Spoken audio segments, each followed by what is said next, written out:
Right, so we're going to start from the beginning. Don't worry, it is quite a short game, so we don't lose much by starting from the beginning. Yes, I know, game, thank you. And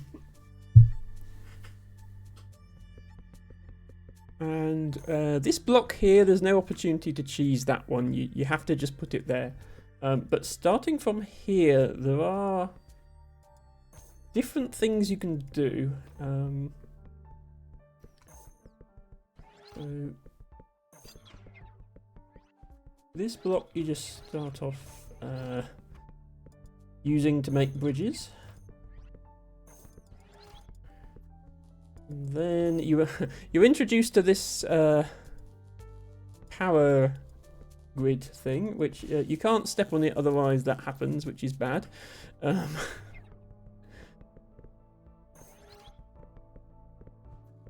then the intended way of solving it is you go here in order to loop around and get this block.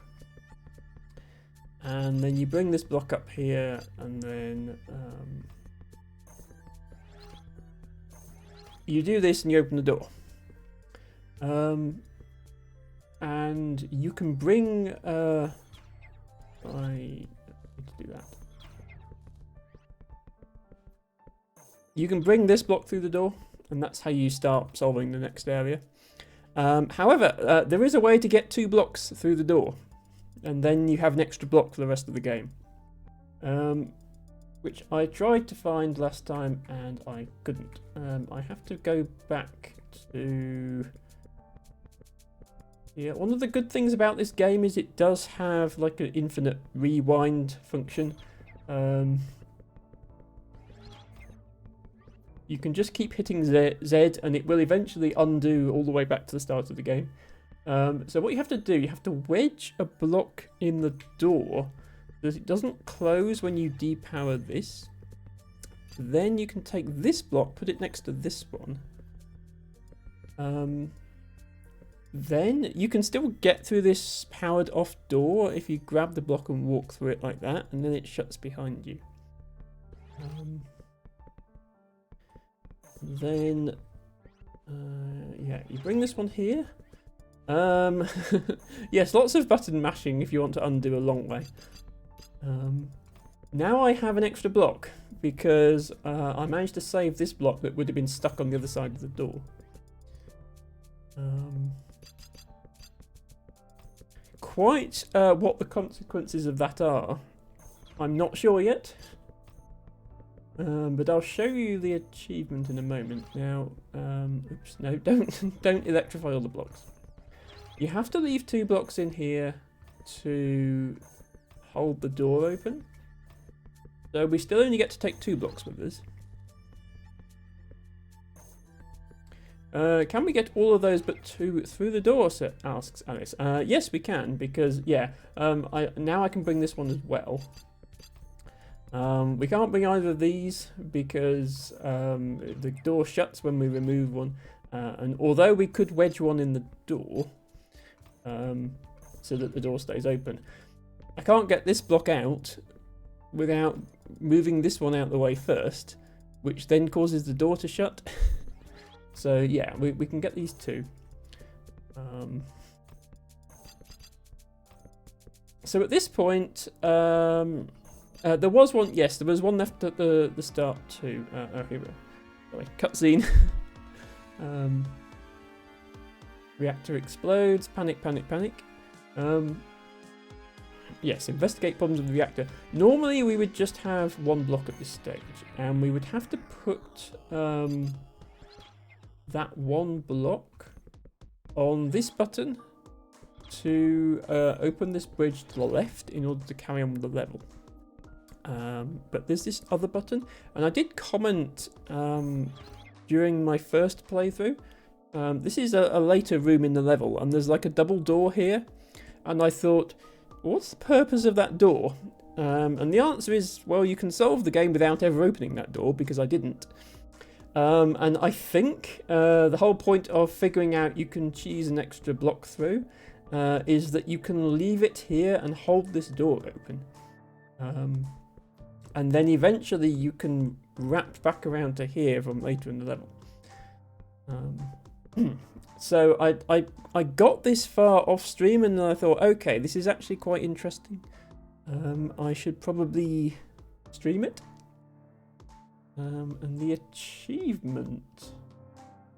If I just bring up, sorry, I'm just getting Steam to bring up the achievements for me.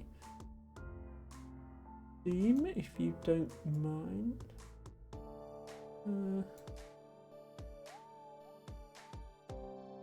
Yeah. So 97% of players unlocked the Get Yourself Electrocuted achievement. 62% beat the game. I say it is quite a simple game. These are just unlocked automatically by reaching certain stages of the game. But there's this one hidden achievement, which you can like do this and show a spoiler of what the achievement is. Which I think is fine because it doesn't really spoil how you you do it. It just tells you what you've got to do. Not safe but safer. Restart the reactor from a distance.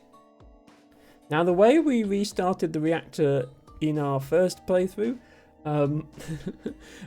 was definitely not from a distance. We held a box in our grapple and then put that on one end of the reactor while we stood on the other reactor. Thereby using ourselves as the conductor for the electricity. So you lose because you get electrocuted, but you also beat the game. Oh, Slideshow Emma. Slideshow Emma. Sorry about the Slideshow Emma. That might just have been... Was that just the Steam overlay? Is it back now? Some buffering. Yeah, I am aware. Okay. CPU usage is currently at 3%.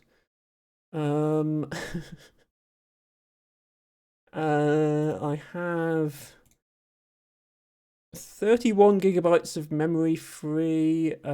Disk usage is 2%. Internet is fine. Okay. Would you care to explain yourself, OBS?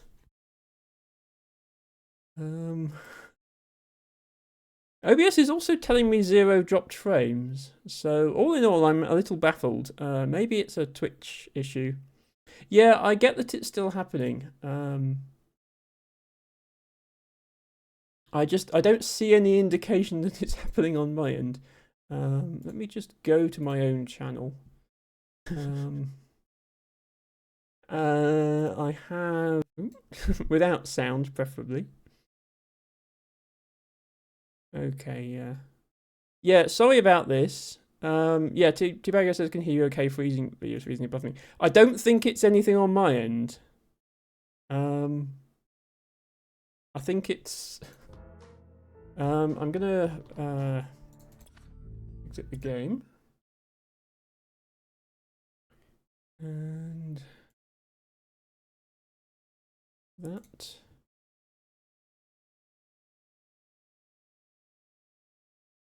Sorry, just restarting things in the background in case any of them are responsible.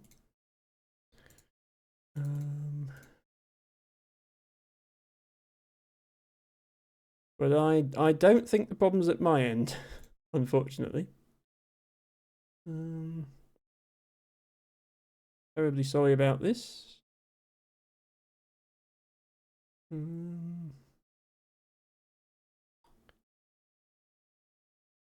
Okay, everything restarted. Still not seeing any indication that there's a problem.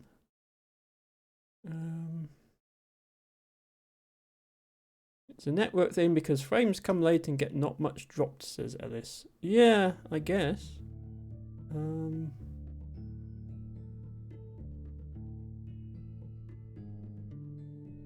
Okay, I don't really want to end the stream, especially not after a tofu raid that brought in new people. Seems a shame, but I really don't see what I can do to fix it. So, no, the internet itself is fine, my end.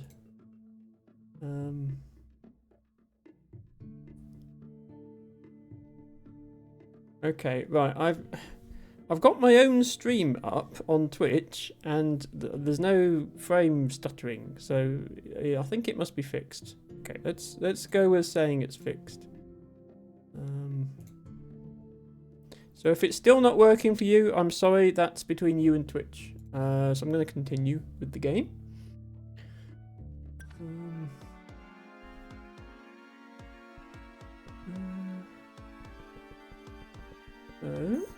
Yeah, Twitch, why do you have to sabotage?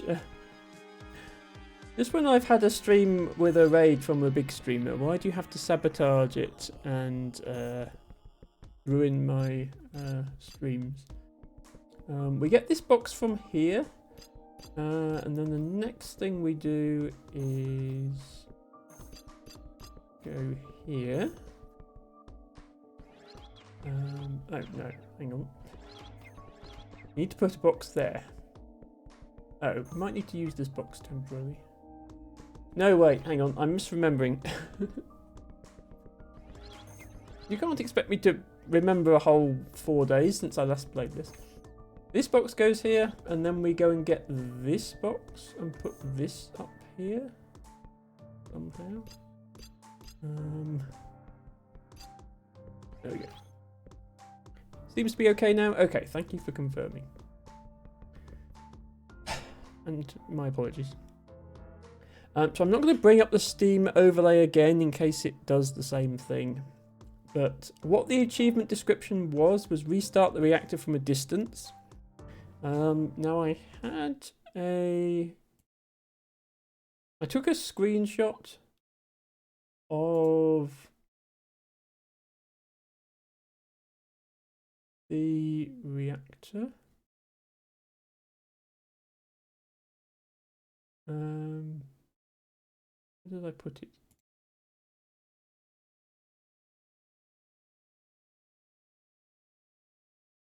Oh, apparently I didn't save it. LT Beggar says, I see a pattern between Tofu raiding you and stream problems. The fact that the stream has more viewers shouldn't cause shouldn't break the stream like that. That should be on Twitch's end, not on our end. Okay, I'll have to take another screenshot when we see the reactor again. But basically what I was thinking was what we do at the end to win the game is basically we do this. So we're holding a block, and then there's a 3-block gap, and then we stand. So we stand on one side of the we stand on one side of the reactor, and the block's on the other side. What I'm thinking we're supposed to do instead is if we can somehow get 5 blocks into the reactor, we could make a bridge out of blocks. And then we could put the last block in place by standing over here and grappling it. So we'd still electrocute ourselves, but we wouldn't literally be the connection between the 2 reactors. We'd be standing over here. And I think that must be what it means by at a distance. So on my first playthrough, I could see how to get 2 blocks into the reactor. I couldn't see how to get 5. But we just got an extra one. So that's 3. So if I can somehow figure out how to cheese 2 more blocks out of the game, I think that's enough to do what it wants us to do. I have no idea if any of this is correct, but I'm going to try. So we don't need this block anymore because we've used that bridge. So we just do this. I think... Did we need a block No, we can do this without a block because we can do this. Bend our hook into the right shape so that we can go there. LTBago says, just remember the time that Tofu raided and the stream insta-crashed. I'm sure there's no connection, just coincidence. That wasn't actually... No, I was having problems with the stream and I was restarting it. I'd already decided to restart it. But then Tofu raided right as I ended the stream to restart it again. So the poor lab rats were left sitting there with no stream to watch.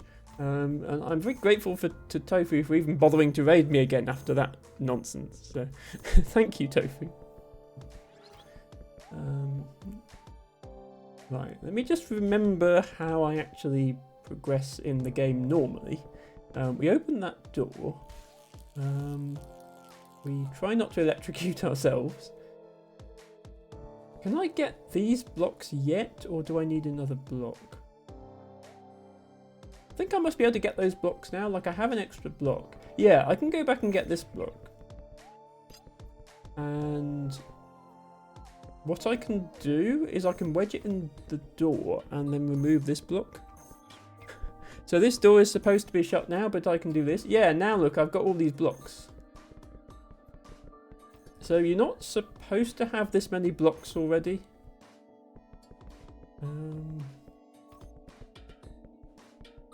I can definitely get 3. I can't get 4 because this door is shut. So if I remove this block, I've got nowhere to put it.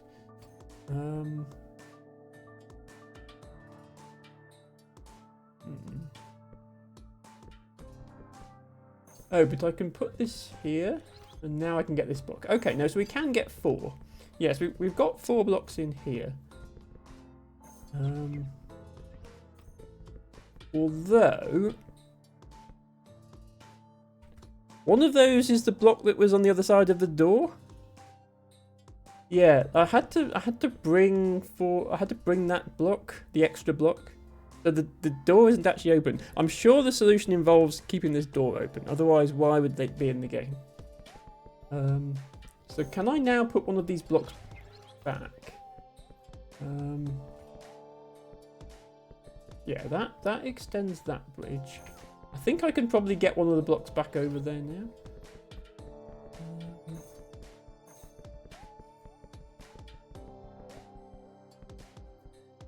Oh wait, we have this thing. Yeah, I was having trouble with this because I can't just put the block back because now I'm stuck on this side of it. So I need to like hook it round this corner.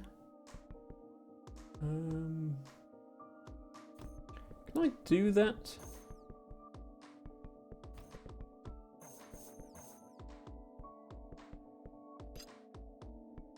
No, that's bending the wrong way. Oh, I can use this. Possibly.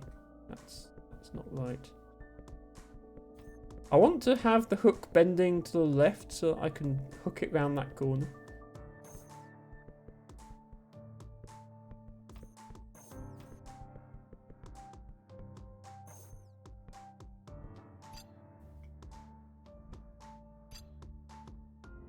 That's almost what I want, just not quite.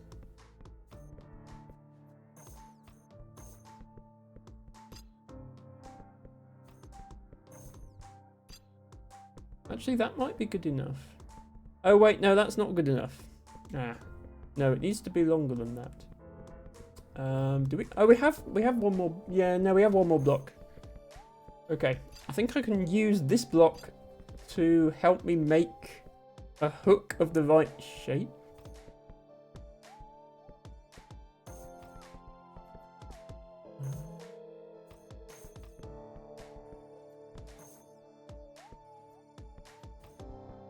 Yeah.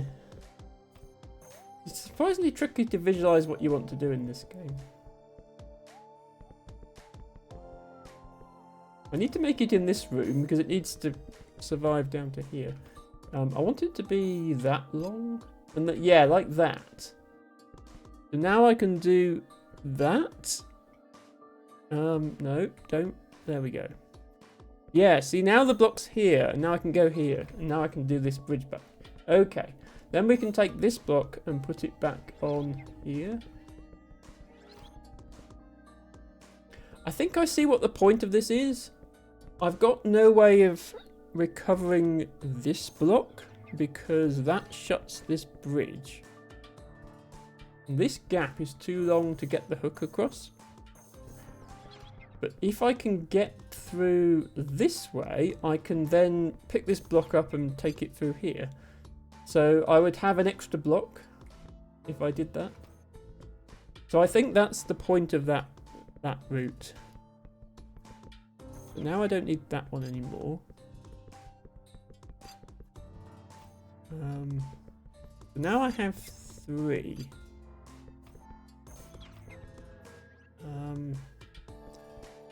So then there's this. So if you were to bridge this gap with blocks, so you put block here, block here, block here, block here, that would power this, which would open this door. I did see this on the first playthrough. I saw this wire was here and I saw these blocks were here, but I didn't see the point of them. I don't think we can actually do that yet though, because this block. We need to get this block because we need 4 blocks to bridge across here. And we've got 3 and we need to free up this one. But we can't free up that one until we've gone round here. So can I go round here now? I guess I can. And the other question is, can I get any of the blocks in here back?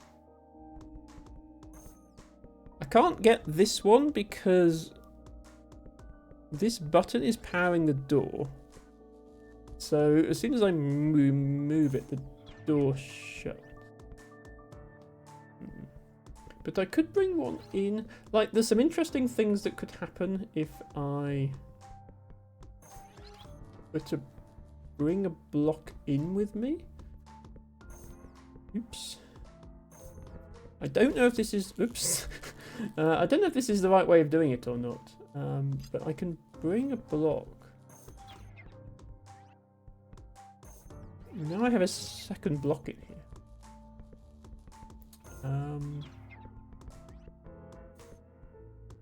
Which would allow me to take another block into the next room. I don't know if I want to take another block into the...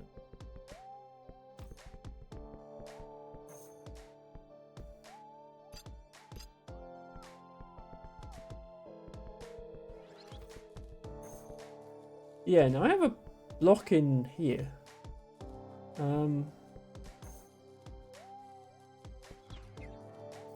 This is the bit where you had to sacrifice a block to make any progress. And because I think we need more extra blocks. Yeah, we need at least 1 more extra block. Because I think we need 3 more. And I've got 1 extra from the first section. And then I think I'm going to get 1 extra by connecting that double door and looping back. So that's 2 extra. But I need another extra 1. I'm wondering if there's a way to not have to sacrifice this block. I've got an extra block that I can sacrifice as well. Come on, Emma, think. I mean, I can electrocute myself in new and exciting ways, is what I can do.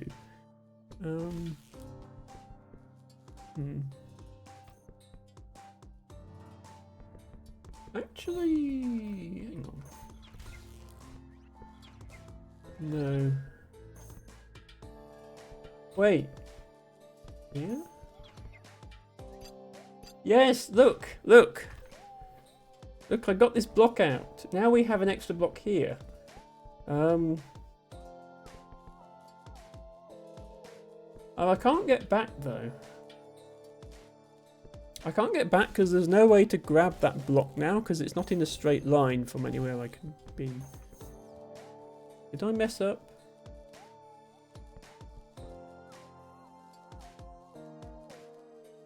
No, I don't think I messed up because even if I brought extra blocks with me, there'd still be no way to unpower this area.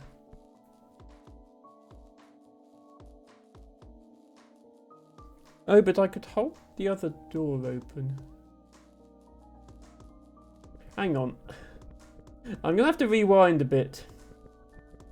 I'm wondering if I should have brought 2 blocks with me.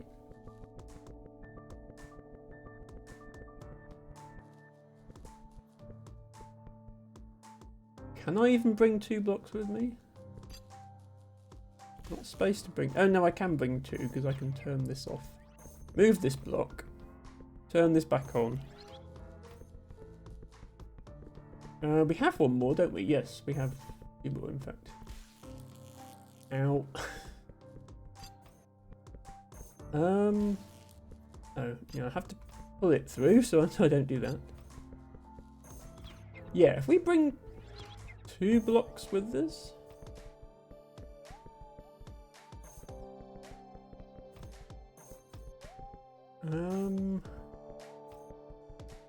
Wait, no, we don't want to take both blocks out. We leave one of the blocks here.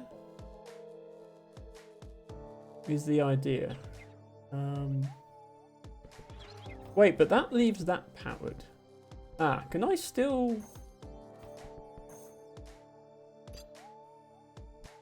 bend this wire properly? Now I can't get round there because this block is in the way, and then if I try and go around this way, I will electrocute myself. What I want to do is leave this door open.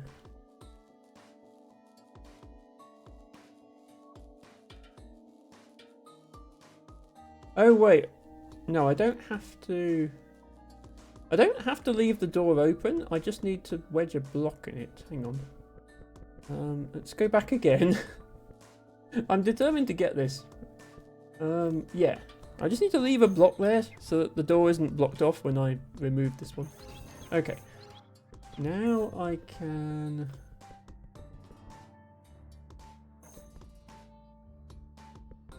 do the thing again here.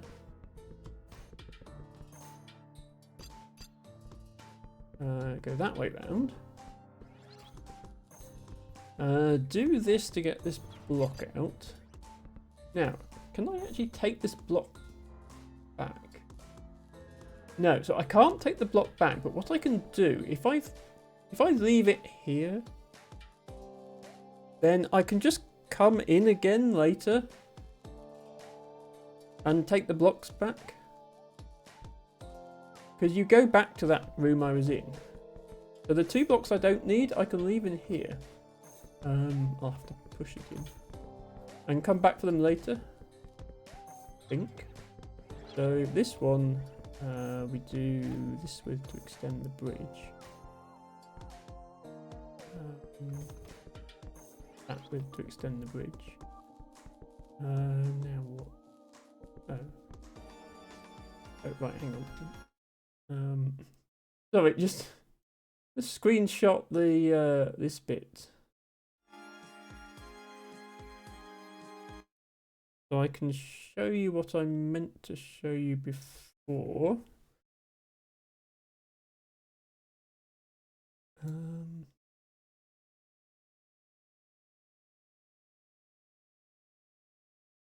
Like, this is the final area. And I reckon if you put blocks like this, I think that's what the game wants you to do to get the achievement. So this side of the reactor is unpowered at the end of the game. So you have to get power from one side back to the other. I think it wants you to put 5 blocks here. And there's already 1 block there. So we need to bring 4 blocks into here. Have I got 4 now? think I've only got 3 extra. We're going to have to just go to the end and find out how many blocks we have. The only way I can think to do it. Oops. So that brings us to this side. I don't think there's any way to save this block either, because yeah, it's the same problem as the block in the other room. Hang on. Do this correctly.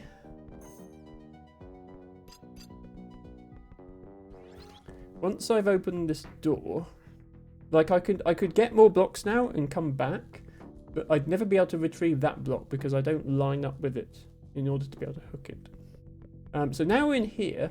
Now we can go and complete this puzzle, which is what turns off the power to that other block.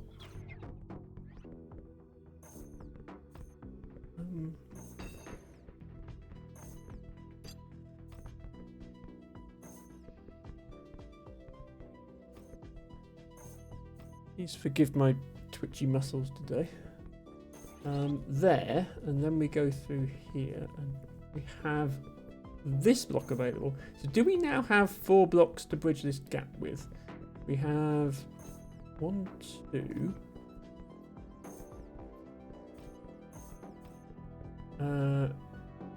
3, but if we go, yeah, the idea is we go through here. That door's going to shut, but it's okay because I can open it again. Obviously we get rid of this. Hang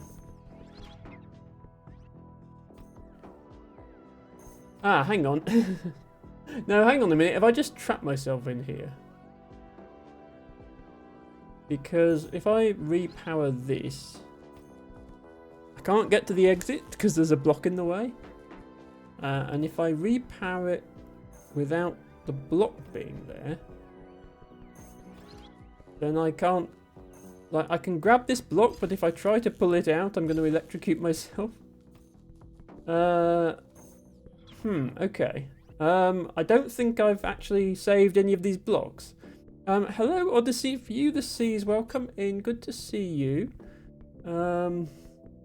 We are playing an electrifying incident. I've already beaten this game once, but I didn't get the extra super secret hidden achievement for solving it in the clever way. So I'm going back and trying to do that and failing because I'm stuck in here with 4 blocks that I would love to get out of this room, but I don't think I can. The best I could do, I think, would be to get them all out through this door.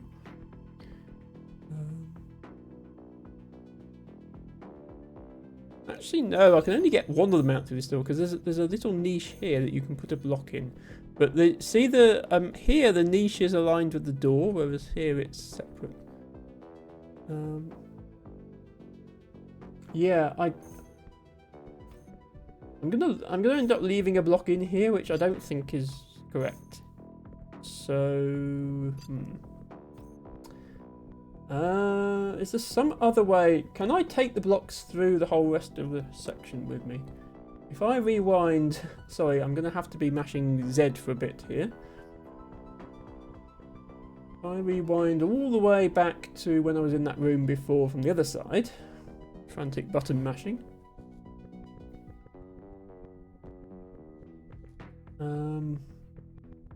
We were in this room and we had 3 blocks in here.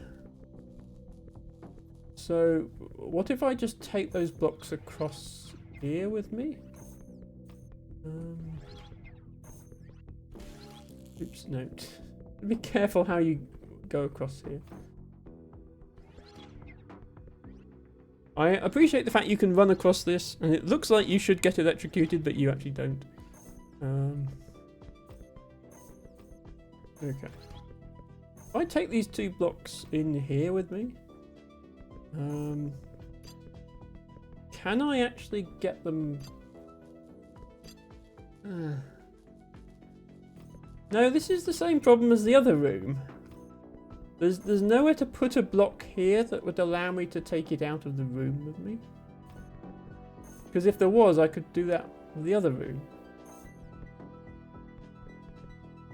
Well, hang on then. They wouldn't have made this extra block savable for no reason. There must be something I can do differently. Yeah, because I've got 3. Well, no, I haven't got 3 blocks actually, because this one is stuck. But I've got 1 extra block. And the problem is, I bought an extra in order to free up this block. I had to bring in this block. So if I leave these 2 blocks in here, that's actually a net loss of 2 blocks. Not only did I not gain blocks, I actually left 1 of my blocks in here. Oh, hang on. No, no, wait. Because we come round to the other side, don't we? Yeah, no, I know what I can do. I can put them here. If I put them here, then when I go round there, I can go and pick them up. Because this bit that's still powered is where we are at the end of the game. Okay, that must be what you do. Is this somewhere I can... no, hang on. Let's make it somewhere where we can actually collect them from. Yeah, that should work. Okay. Actually, to make it be on the safe side, I think this is in a... Oops. There! This, by the way, doesn't count as repowering the reactor, which is a shame.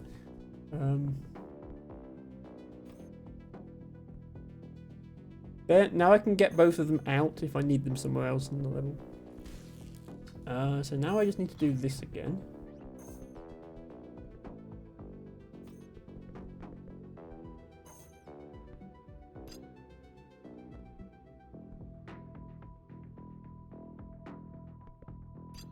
Like that. There we go. Then we have to solve this again. Sorry for going round in circles like this. I feel like I'm making progress, but who knows.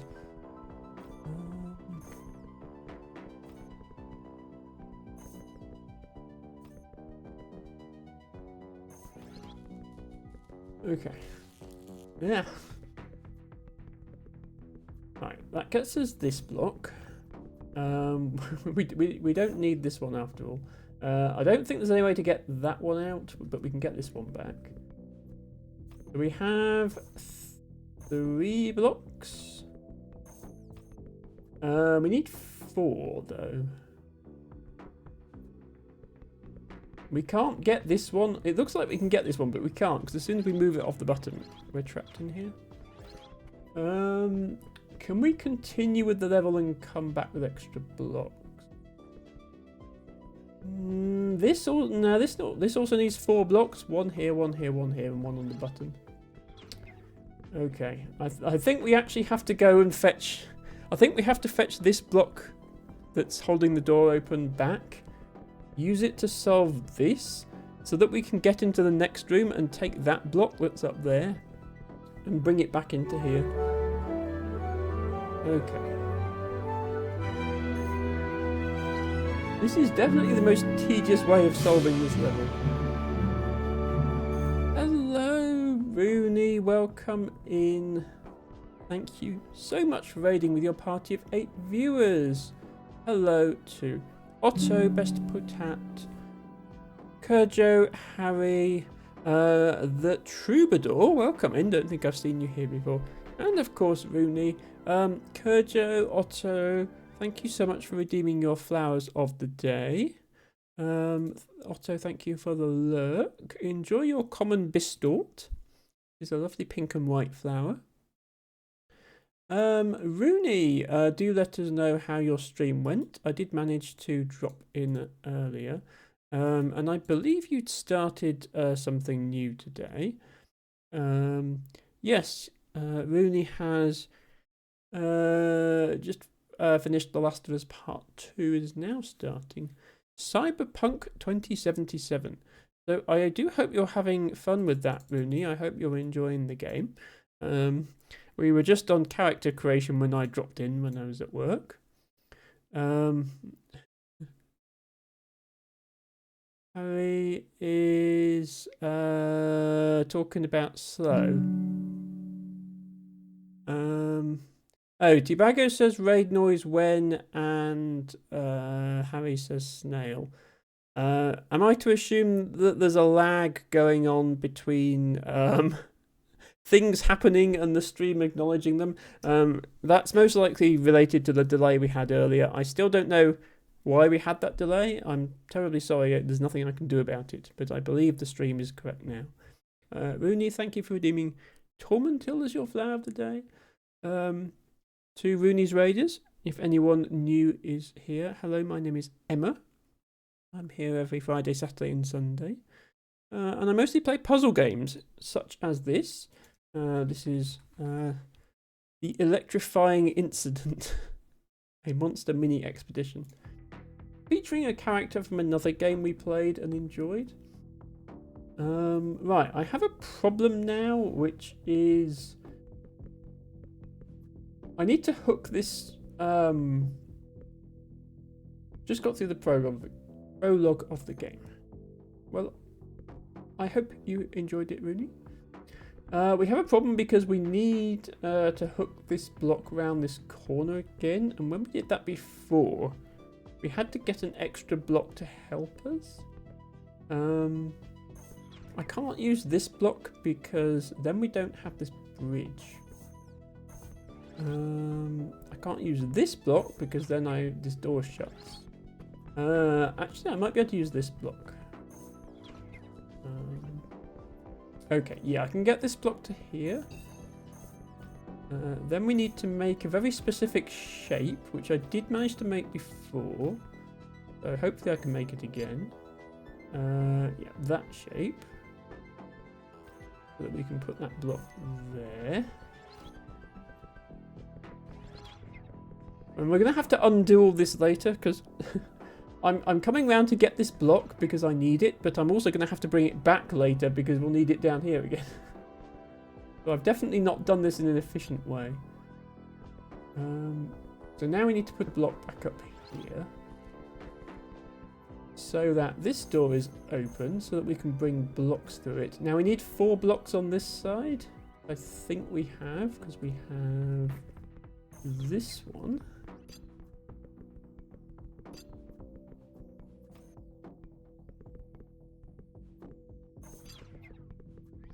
Yes, okay, we have 4 blocks again here now, which means we could bridge this gap, but there'd be no reason to because the other door isn't open. But what we can do is bridge this gap.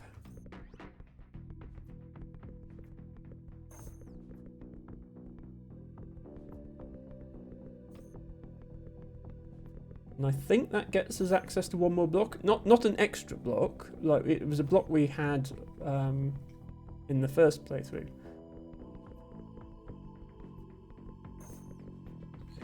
But the trick is bringing that block backwards, I think. Also not getting it electrocuted. Yeah, see now we actually have 2 extra blocks. We can bring this block and this block. Oh, no. We can bring that block, but we have to mess around with this first. So I think this is going to be enough blocks now. So we can set up a bridge across this gap.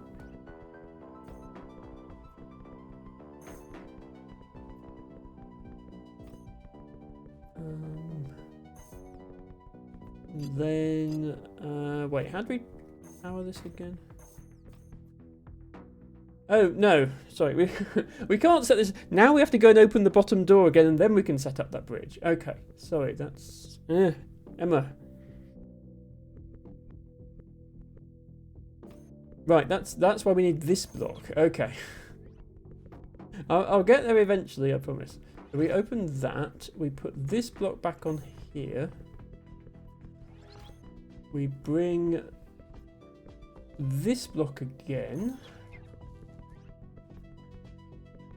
And then we bring 1 more block in order to make it into a hook. No, we can't bring that block yet. We bring 1 more block to make into a hook, which is going to be this block.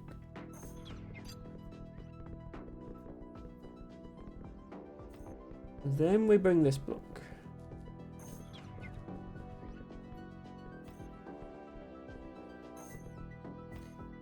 Then we do that.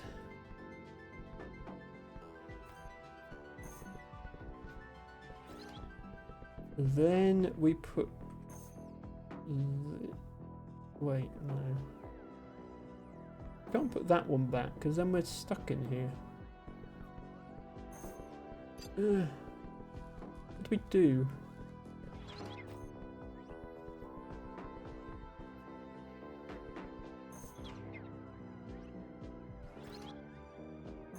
One?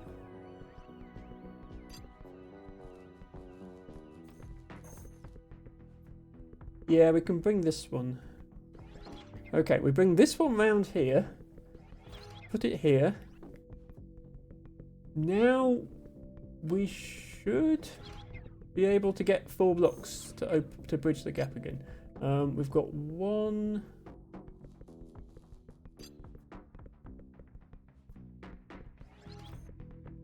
One, 2. And we still had some in here. Oh, we got 5. Oh, okay. Apparently we've got more blocks than we need now.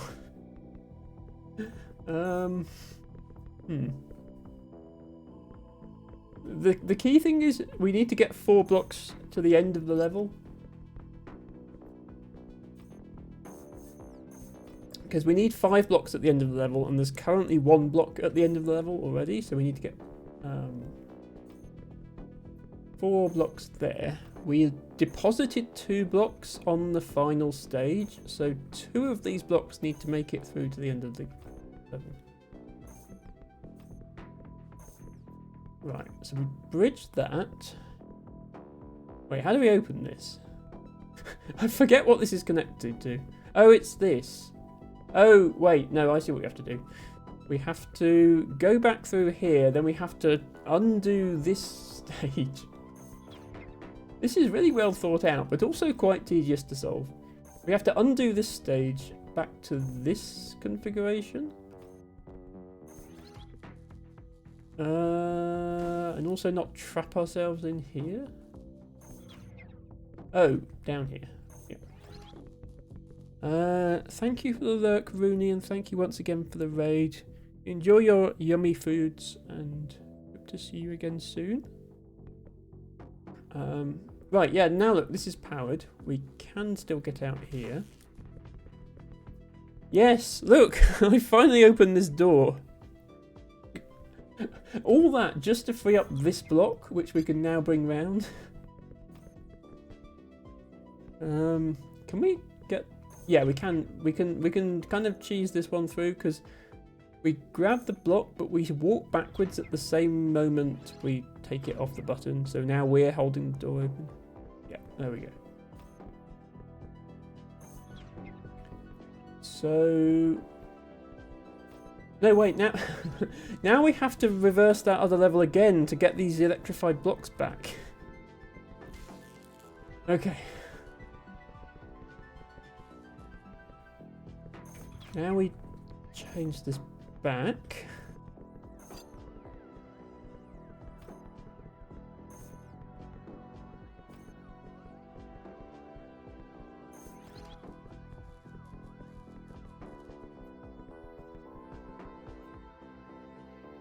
Okay. Hello Alhuno, welcome in. Good to see you. I hope you're doing well, bestest Alhuno.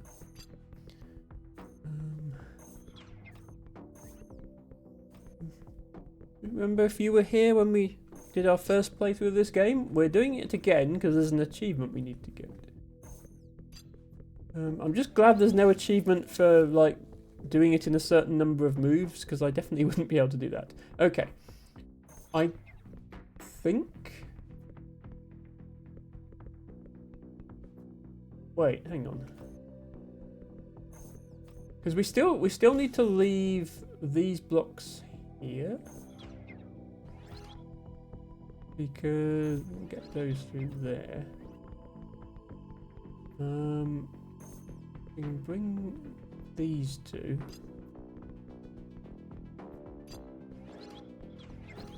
So at this point we've got 3 blocks. We've got 3 blocks, but we lose Yeah, we need to bring at least 2 extra blocks through this stage. We've got 3, but we lose 2 of them on the next section. So, well, not the next, like this section after this. We lose 2 of them.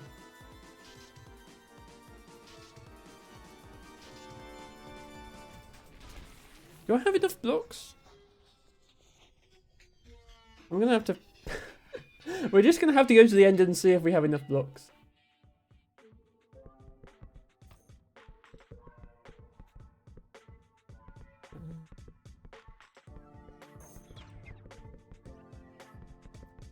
Alhuno says, best Emma, cutest Emma, lovely Emma. Best... Ah, whoops. Best Al, best 2, best no, best 1. So this is the part where we have to hook the hook round this wall. Which means we do like that. Not like that, we do that but the other way around. Yeah, like that. Wait, why doesn't that work? No, like that. There we go.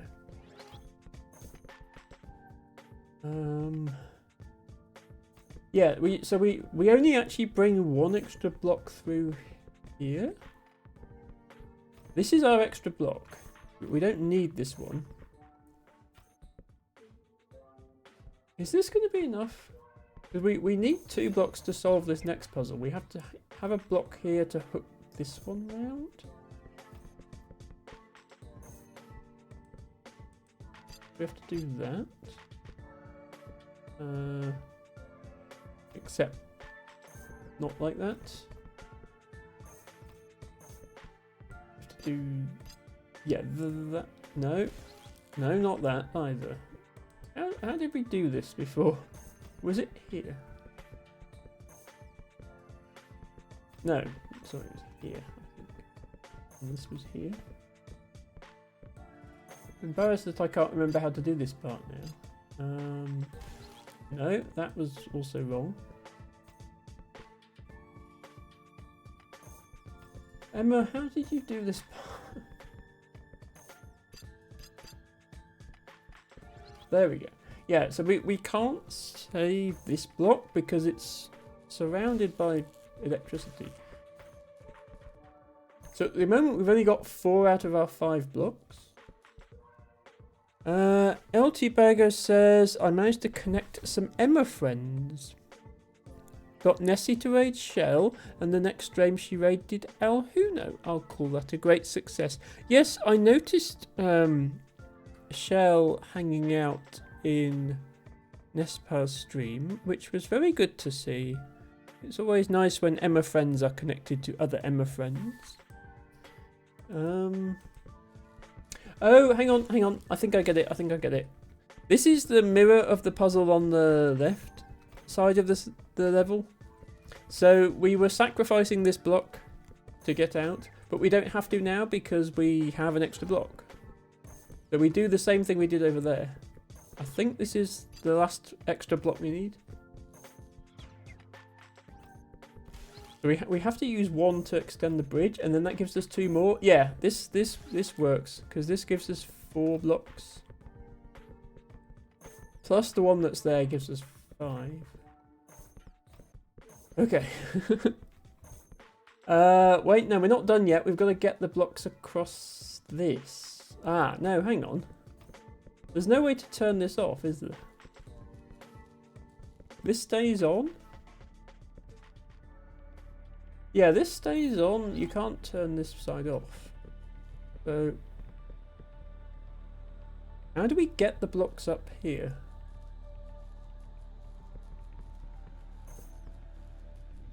Ah, I should have put these up here and then I could bring them, but that still doesn't answer how we get these 2 over.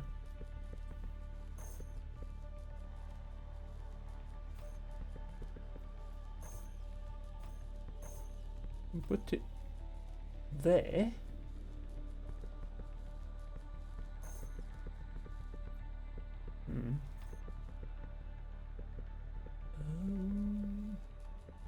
Oh, hang on. I have an idea.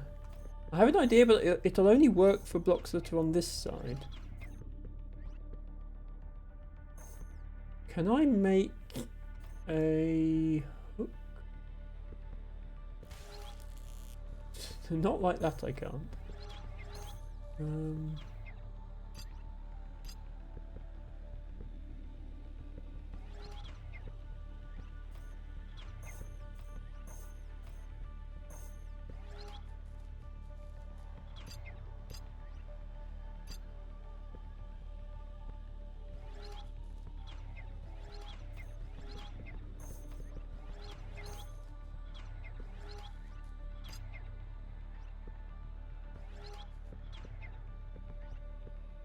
Why I'm finding this so difficult. I think I just need the block to be there.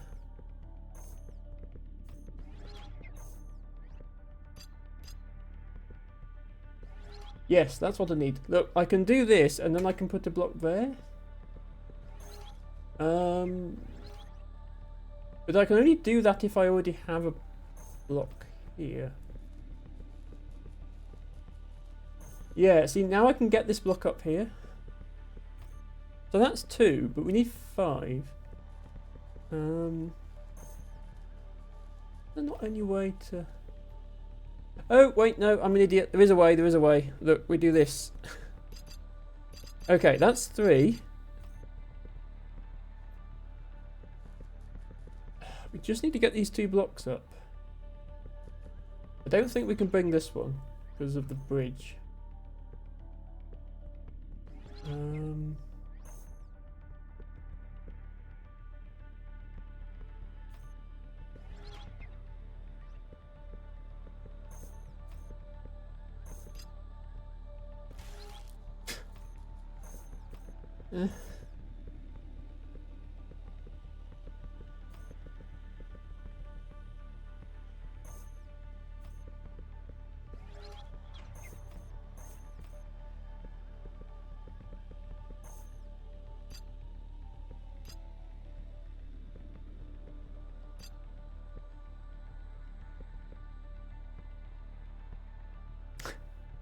That's the shape we need, but I this block needs to not be in the way. Come on, Emma, you can do this. Right, up here. There. Okay, that's 3.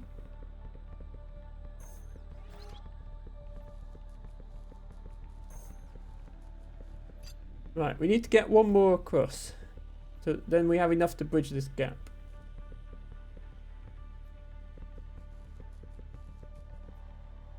Oh wait, hang on. Can we... no. Oh wait, no, wait. No, I can't face right. You can't change the direction you're facing unless you hit a wall. I can't just face right. It steps you to the right. Oh, I can go here. Here we go. I can go here, then I can move it down. Then I can move it up here. Yeah, here we go. Phew. Okay, I was worried I'd got all that way and completely failed to solve the puzzle. Right. Now then, we just need to get these 5 blocks up here, but I think there is a way. Yeah, like this is what we did to solve it last time. Taking this block off the button shuts the door, but you can get the block through the door because you walk onto the button, and then as you walk off the button, the block blocks the door, so you can do that.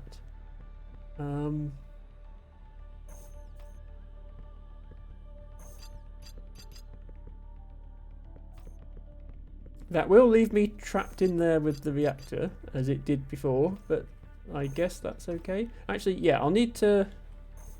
I can't place any blocks on the electricity because then it electrocutes me.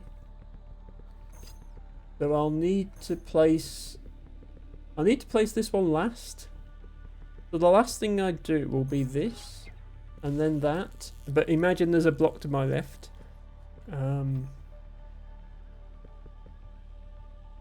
But I've got to get this one through, and I can't just do this because now I'm stuck in here. I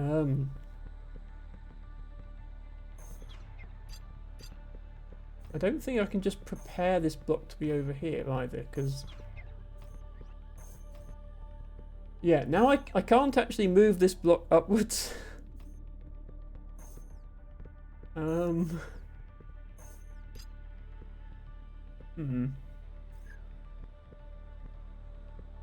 Ugh. How do I do the thing?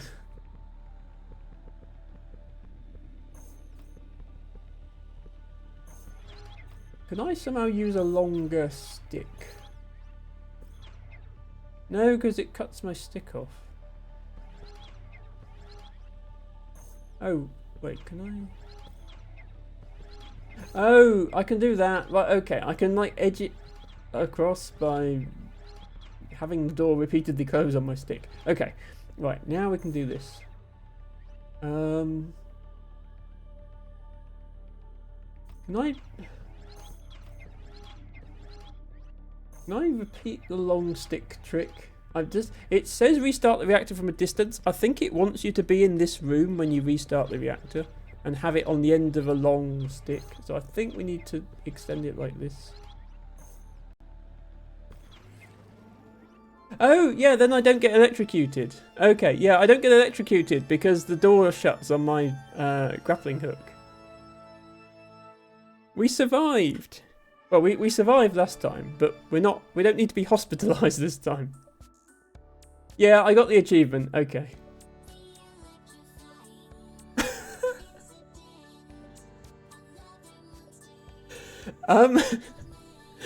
It's put the block in the hospital bed.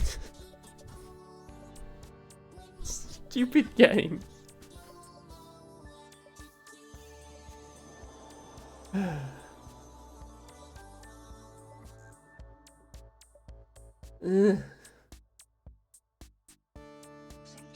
Well, that was a success.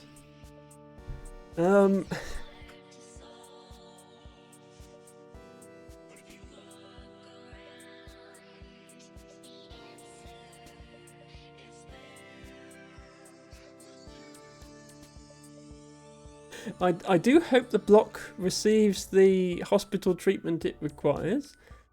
And that's all achievements for the game. So, yeah, there was a way to cheese it after all. As we have discovered. We managed to... wow, 1.5 hours. Well, actually, no, we were a bit late starting. Yeah, so it's still a very short game, but there was more content than I thought there was. So that was enjoyable. Poor block. Well, I'm more concerned that they've only got one hospital bed, and I'm pretty sure there were more blocks than that electrocuted during the game.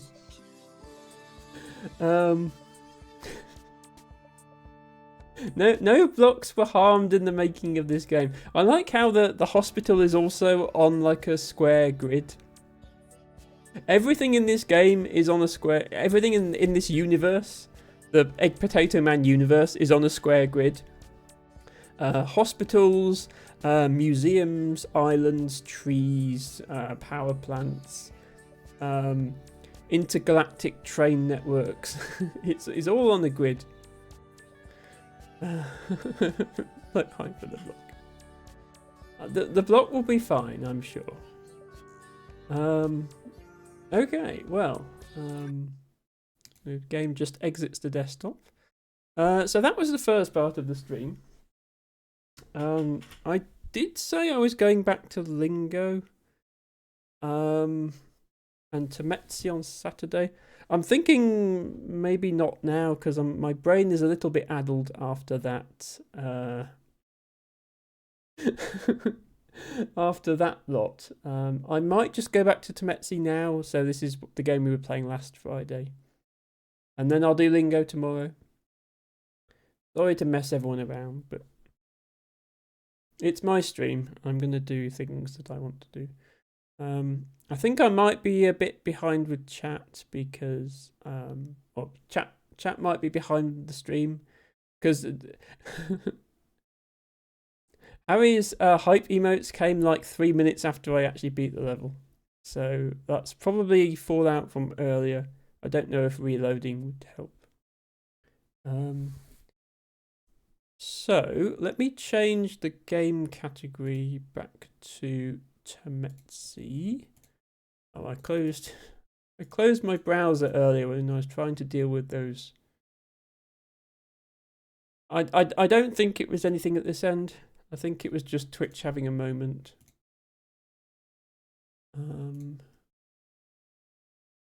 Okay.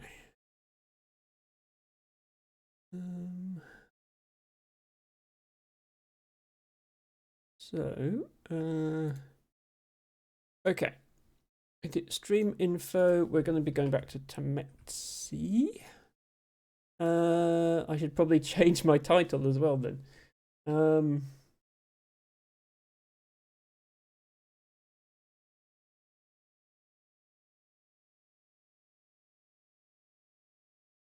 I can't think of a good title.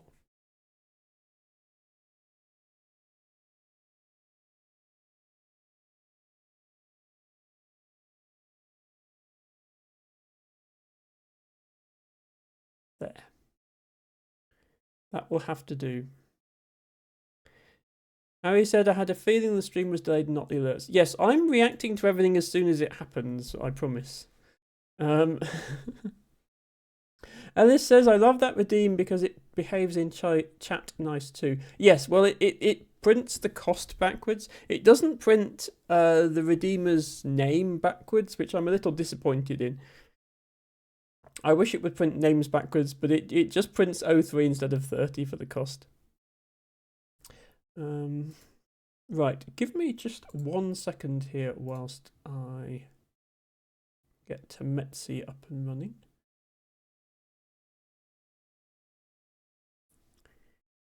And one additional moment while I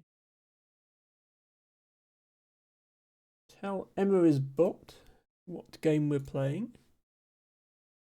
Yes, I know I should have a better way of doing this. I don't like doing programming when I'm streaming. It's too much like work. I do enough work at work. Okay, my internet has gone bad again. Hopefully that's not affecting the stream. Yes, Steam is not loading of all things. I was going to put a Steam link to Tametsi, but I can't because it's not working. Okay, we'll just have to do without that. Sorry. It's not a good day today. It's things are just not going well today for various reasons. Right, was it Tametsi that didn't work with full screen in OBS? Yeah, it was. Okay. Well, I'm on this side again. It prints only everything after the redeem name backwards, but I have a new idea for a nice username on Twitch that I should test later. I don't think Twitch allows you to put Unicode right to left directional override characters in your name. If that was going to be your idea.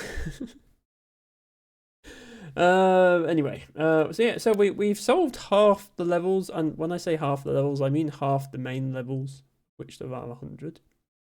There are also these bonus levels. They are pretty much impossible, or some of them are. I've solved some of them. So I make no promise that I'm going to be able to do those on stream, because I couldn't even do them off stream. But we will continue with this.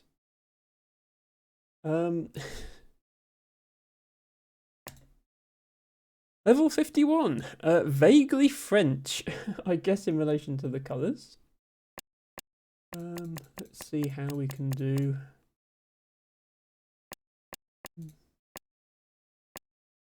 So as a reminder, this is a Minesweeper style game. The numbers in the cells tell you the number of adjacent cells that have mines in them. The object is to click on every cell that isn't a mine and not click on any cells that are mines.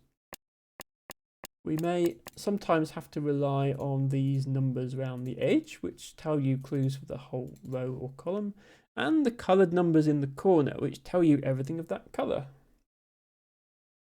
The level will start off easy and then get progressively more difficult. And I'm already stuck. Great job, Emma. Okay, no, this too. How we progress? Okay, because of this 5, there's got to be one here because of this 5, and that completes the 3. So these are empty. That's a 7. That's everything around it, and we've got this 1. So this is maybe a slightly less interesting game to watch, but I know there are people out there who like logic games, and maybe some of them enjoy my streams. And though I do still sometimes get a bit agitated when I can't solve them, I find these sorts of games much more relaxing than what I usually play on stream when I actually have to think about what's going on in the game much more. Okay, so it's one of these and it's one of these. We don't know which one yet. So when I'm feeling a bit low on energy and I need a safe choice for a game that I know I'm going to be okay with, I fall back on this sort of thing. And today is a day where that is true, because I've expended my puzzle solving energy for the day on redoing the electrifying incident. Which, you know, I'm glad I did manage to solve it. Bago says, did you know that J.R.R. Tolkien created 15 new languages, primarily to flex on the French who don't speak a real one? Bago, that is not true. French is an entirely valid language, and that's also not why Tolkien created new languages. He was just cool like that and liked world building.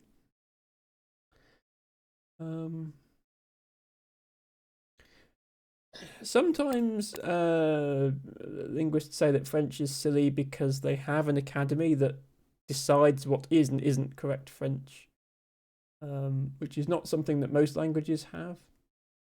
But yeah, we will not have random xenophobic hate for no reason in this stream. So nothing wrong with French people or their culture or their language. Right, I am actually stuck this time. Time to bring out the drawing tool.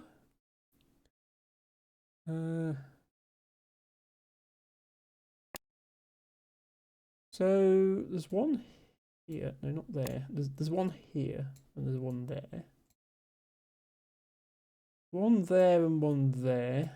Okay, yeah, the stream is still, the chat is still behind the stream by about 3 minutes, so something isn't right. I don't have any advice to fix that other than by refreshing. There's one there, which means there can only be one there, which means that's one. Doesn't really help us though. I suppose these are also clear. Okay, let's solve that part.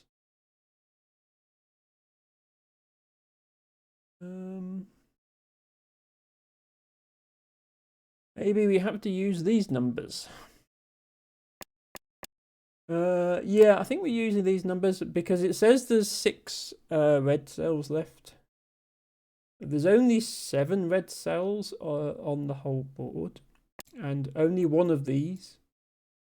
So all of these are actually mines. Okay, that's interesting.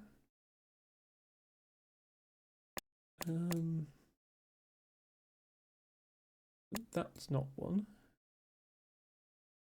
That completes that 2. That completes that 5.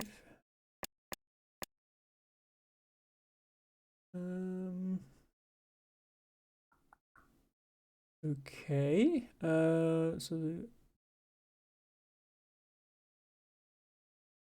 we use the fact that there are 3 blue ones remaining. Not really. Okay, let's look at this 2.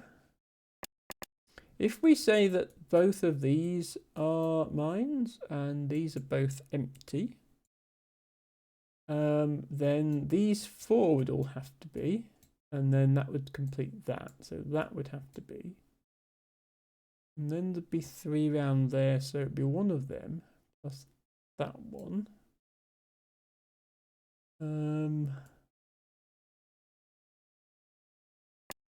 Because if we said it was those 2, no, yeah, it can't be those 2 because that breaks this 3.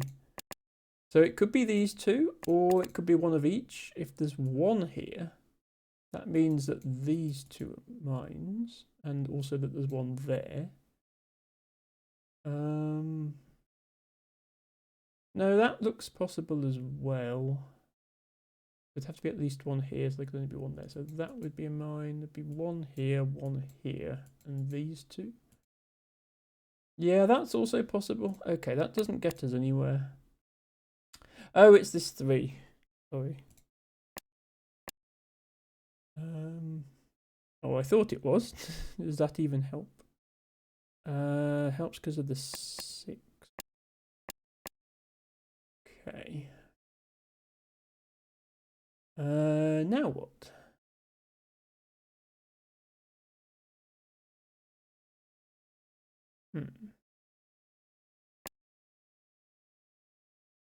Oh, this 3 is complete. I didn't see that.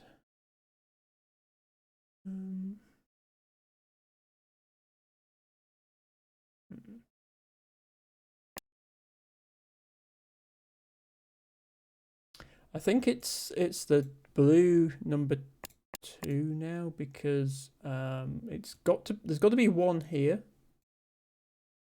Make up the 4, and there's got to be 1 here. If there wasn't 1 here, if these were both empty, then all these 4, and then we already established that breaks the 3. So there's got to be at least 1 here and 1 here, and that accounts for the 2. So neither of these ones. And then we do that.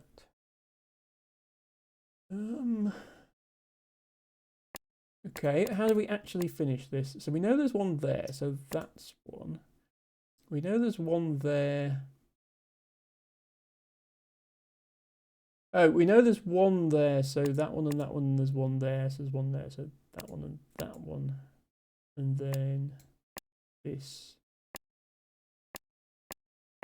Yeah. Okay. And then then there's a red one left. Oh, there's only 1 left total, so it's not that one. Phew. Stealth is the name of this level. I guess it looks like a stealth bomber if you tilt your head 45 degrees.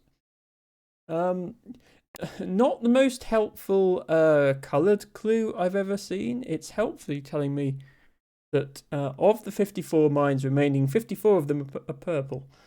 And also that the entire board is purple. I mean, I'm very much a fan of purple, but still.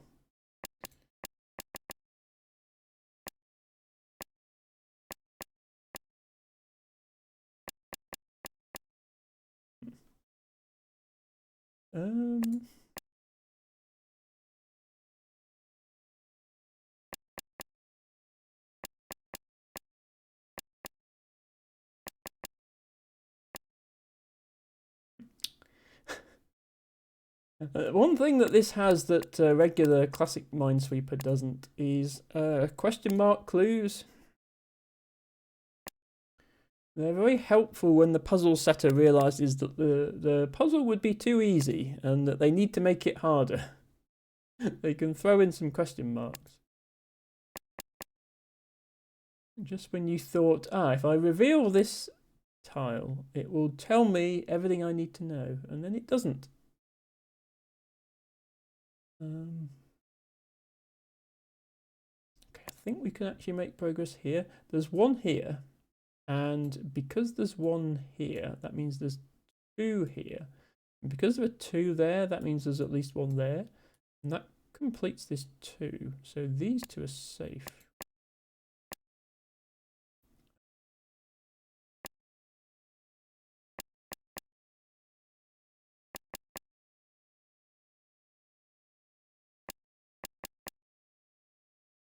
Purple is my favourite colour, says Ellis. Well, I'm glad to see a fellow purple fan in chat. Purple is also my favourite colour. Hence my Twitch username and various other things about me that are purple. Like the inordinate amount of purple clothes that I own. Although I'm not using any of them today. Okay.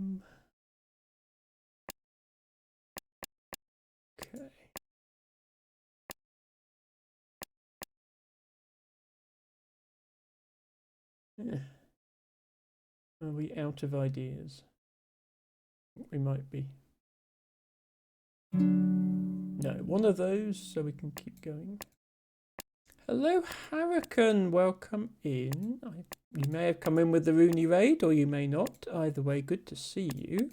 And thank you for redeeming Lesser Spearwort as your flower of the day. I hope you are well.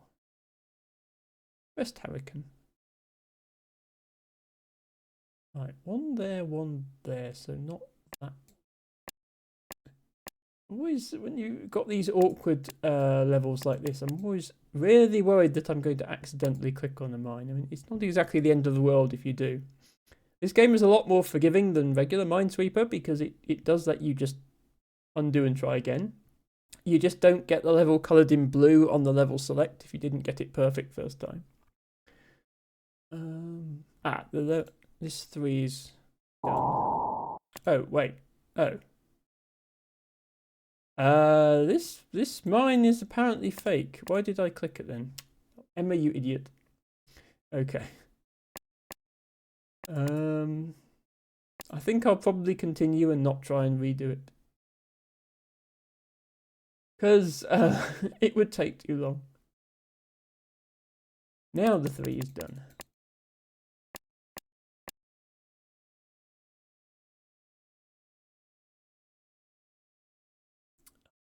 Two of these, so that.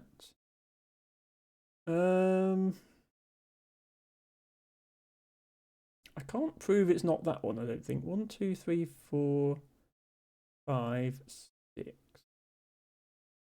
So that one. And one of them.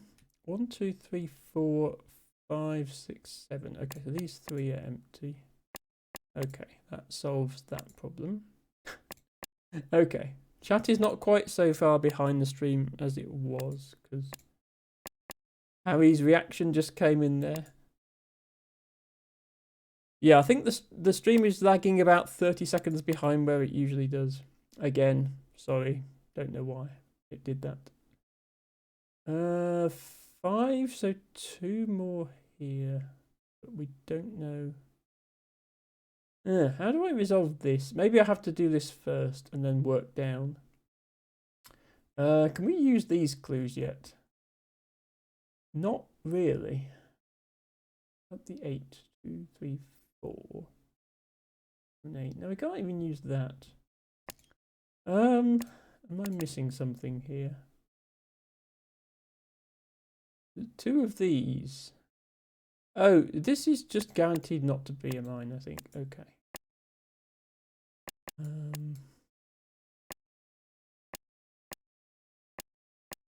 Yeah, there we go. Now we've cleared that. 1, 2, 3, 4.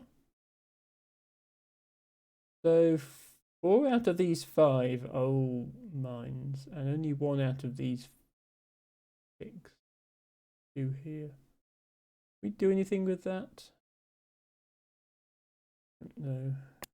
We can finish this off.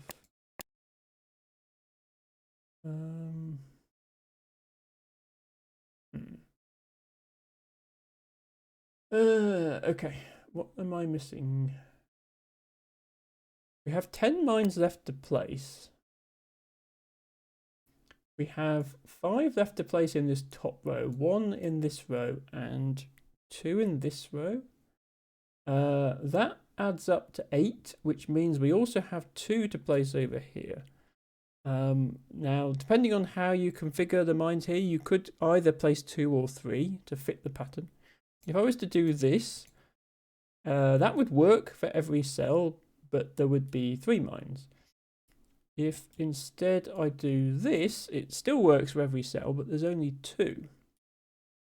Therefore, that is the correct configuration. Now, how do we get these 8 into their respective cells?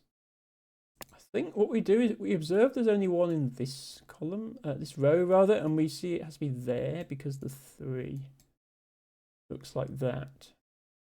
So all these are empty. Oh wow, okay. Well, we found where the rest of them go. 3 and then 1 there. That's 5. So 3 out of these 4.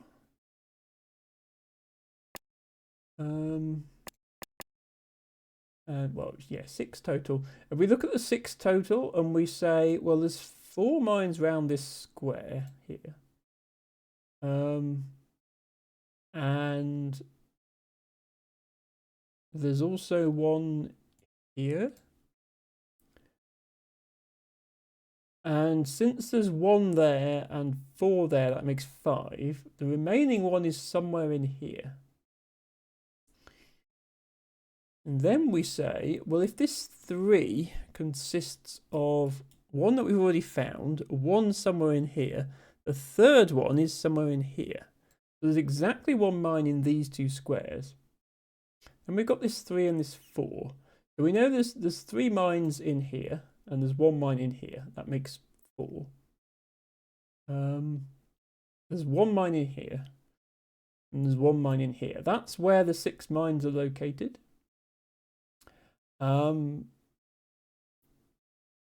Now, only 2 of them are in this row at the bottom because there's 3 here. And 1 of them has to be here. Has to be a mine here. At least 1. Can we prove that there's exactly 1? If I try and put 2 mines in here, does it break everything? Because all of this would then be empty, which would force 1 here, which would force that. No, that does work. Okay, so that does work.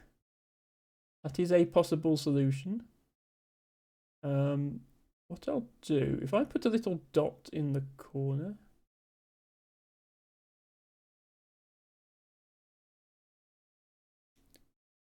This is a possibility if we assume that, no, that one's empty. We assume that these 2 are mines. If we instead assume that only 1 of these 2 is a mine, that means these 2 are both mines.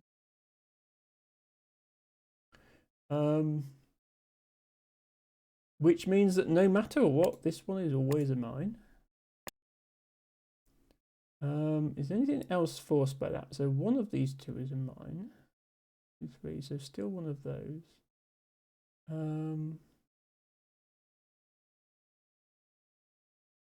Yeah, I don't think anything else is forced by that then, because over here there's a few ways it could go. Okay, well we deduced 1 thing at least.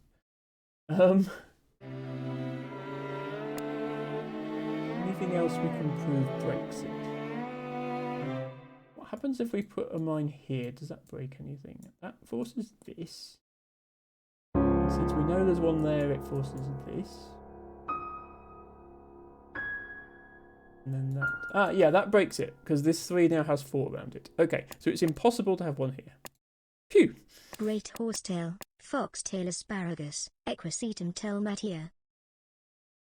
Great horsetail is our botany redeem of the day, courtesy of LT Bago. Thank you for that. This, I think, has to just be this now. Yes. 52, and it's not blue. I'm going to abandon the goal of making them all blue for streaming purposes. I'll settle for just solving all 100 levels. Delay on redeems is 48 seconds.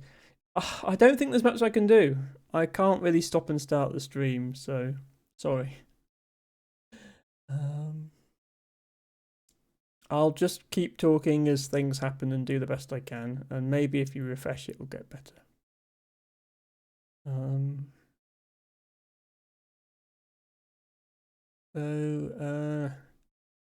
Yeah, let's take a quick break from the game. Blowhigh, if you could sit over there and behave yourself. So when I'm not playing video games on the internet, I'm a botanist in real life, and I like to share that with my viewers. Well, a number of ways, but one of them is this, for 1,000 channel points, you can name any British wildflower, and I will talk about it a little. Tibago has named Great Horsetail, which is actually not a flower, technically. It is a plant, but it's not a flowering plant. It tends to be classified with ferns. It's not a fern either. Horsetails are kind of their own thing. They produce a cone on top, which is then how it reproduces. But it doesn't have flowers. It doesn't have spores like a fern. Kind of doing its own thing, which is really cool. So there are a few native horsetails in the UK. Field horsetail is actually quite common. There's also marsh horsetail and a few other rare ones. Great horsetail is by far the biggest. It's kind of this far across. And it really doesn't look like other kinds of plants. If you've never seen a horsetail before, I will show you one now. So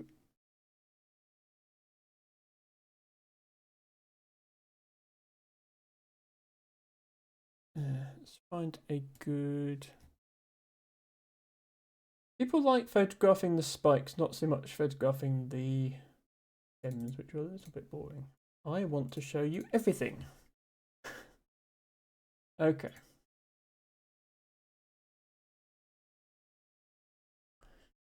So this is what the stems of the plant and the leaves, although they're not really leaves, look like.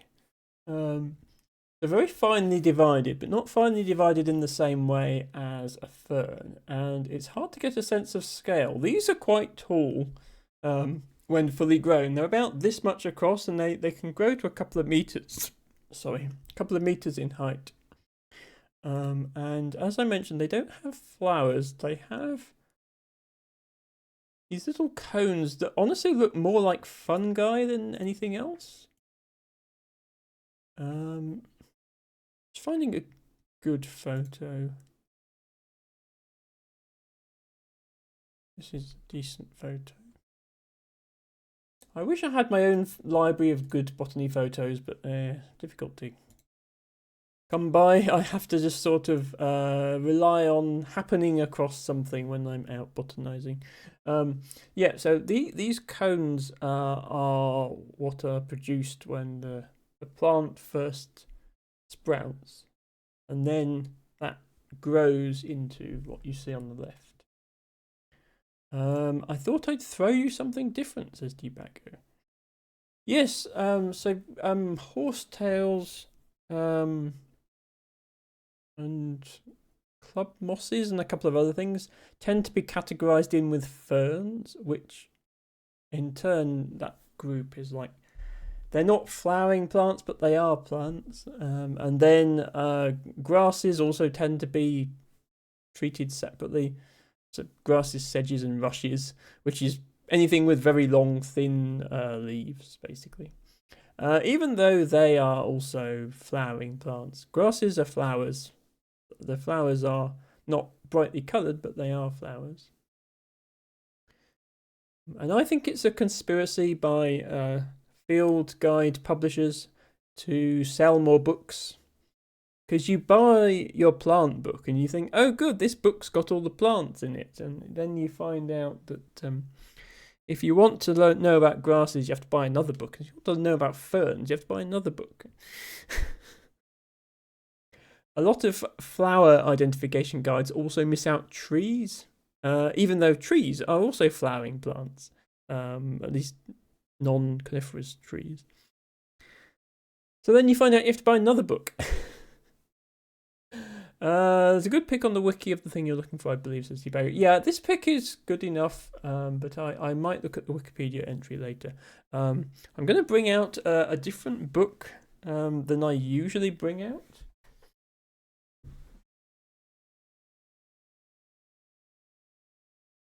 Which is my book about ferns, because I don't get to use this book very often. It might be in the BSBI Atlas as well. I will check that in a moment. But this book does have some information about horsetails.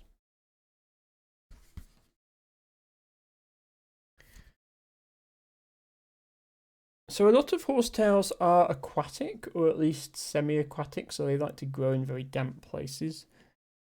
It's certainly the case for field horsetail. I don't think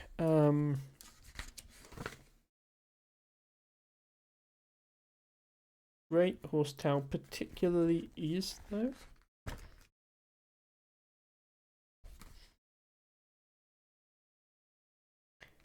Yes, great horsetail. The largest and most spectacular British horsetail, up to 2 meters tall. Has these ivory white stems and these little black internodes. Often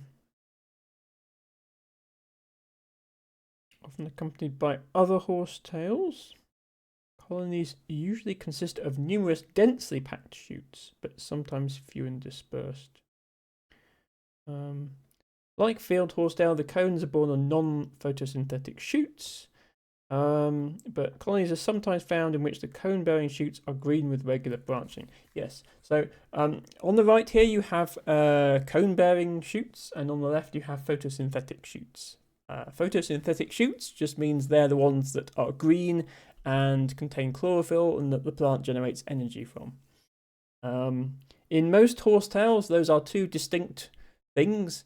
A shoot will be one or the other. But sometimes in great horsetail, they are the same thing.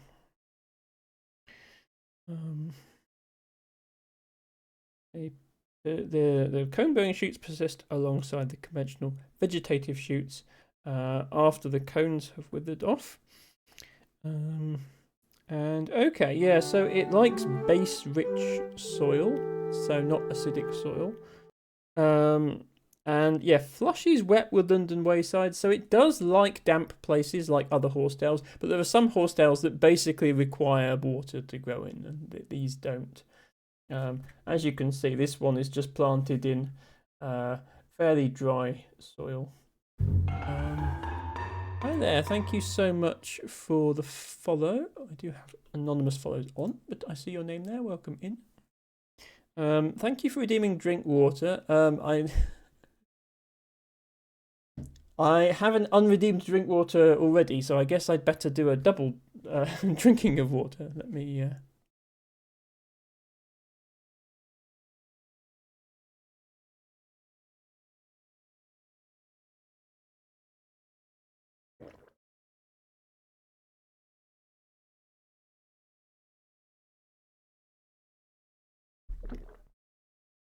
Hopefully that counts for 2. Biggest Steve, hello. You have joined us just in time to learn about great horsetails. I was hoping that one of the pictures I could find would really show the scale, because in my book, which I suppose I could just point the book at the camera, there's this wonderful photo of somebody standing next to some great horsetails, just to give you an idea of how big they get. The ones in the photo that I found online are they're quite young still. You can tell because the leaves are still quite short, and they get much longer and they start to droop down a bit and get quite bushy. Oh wow, we have some redeems coming in. Thank you for redeeming Procumbent Yellow Sorrel as your flower of the day. You also redeemed change background colour. Where did I put the controls? Oh. They're buried under my shark, because of course they are. Can I actually do rainbow on this? I think I can. It's quite slow though. Oh, there we go. Yeah, it's working now. Some of the colours don't show up particularly well as a background. But it is cycling through the colours. So there we go. There's rainbow for you.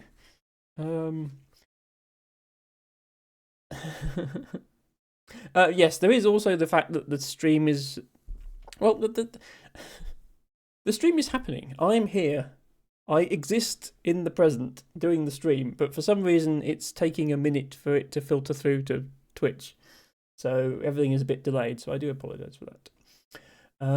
That's huge, says Harakan. Yes, it is huge. Compared to other horsetails, field horsetail is usually about this big, and some of the others are even smaller. So it's very easy to identify, at least when it's fully grown. Maybe if it's a small one, it'd be difficult. But yeah, if you see something that looks like this and it's like the size of a person, then it's a great horsetail. I think it's found pretty much all over the UK. I'm just going to check the distribution map. Horsetail.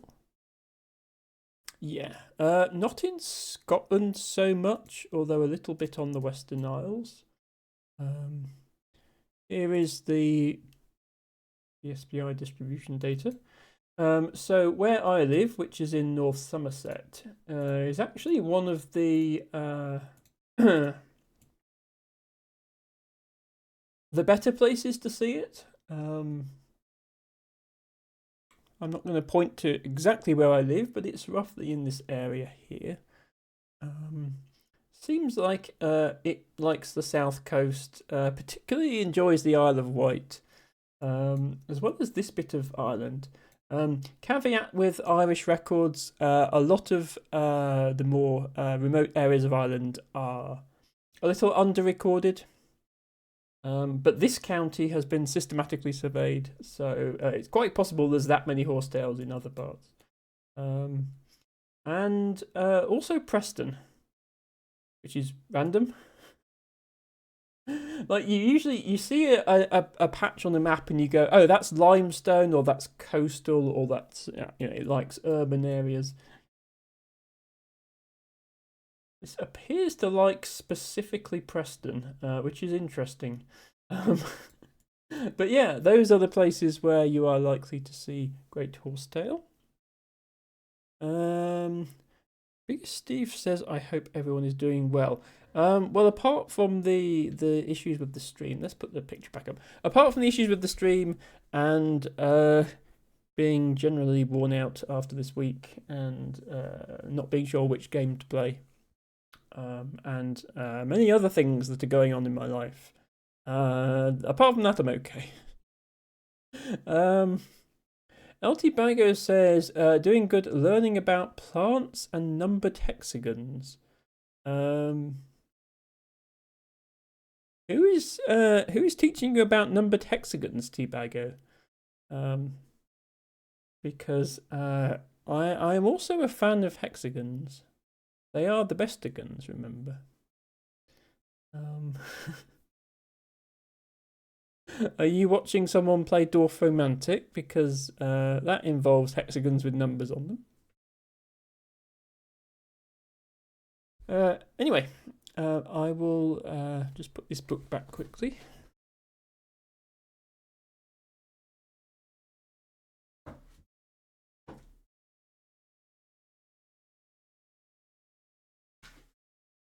I think I will check what the atlas has to say on this as well, just in case it's got anything interesting.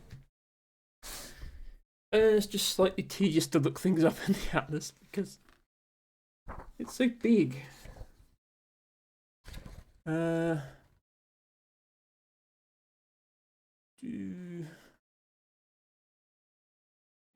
Equisetum Talmatia.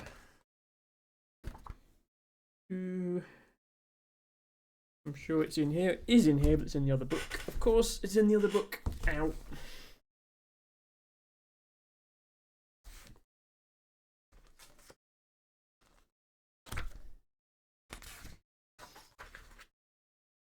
Great horsetail.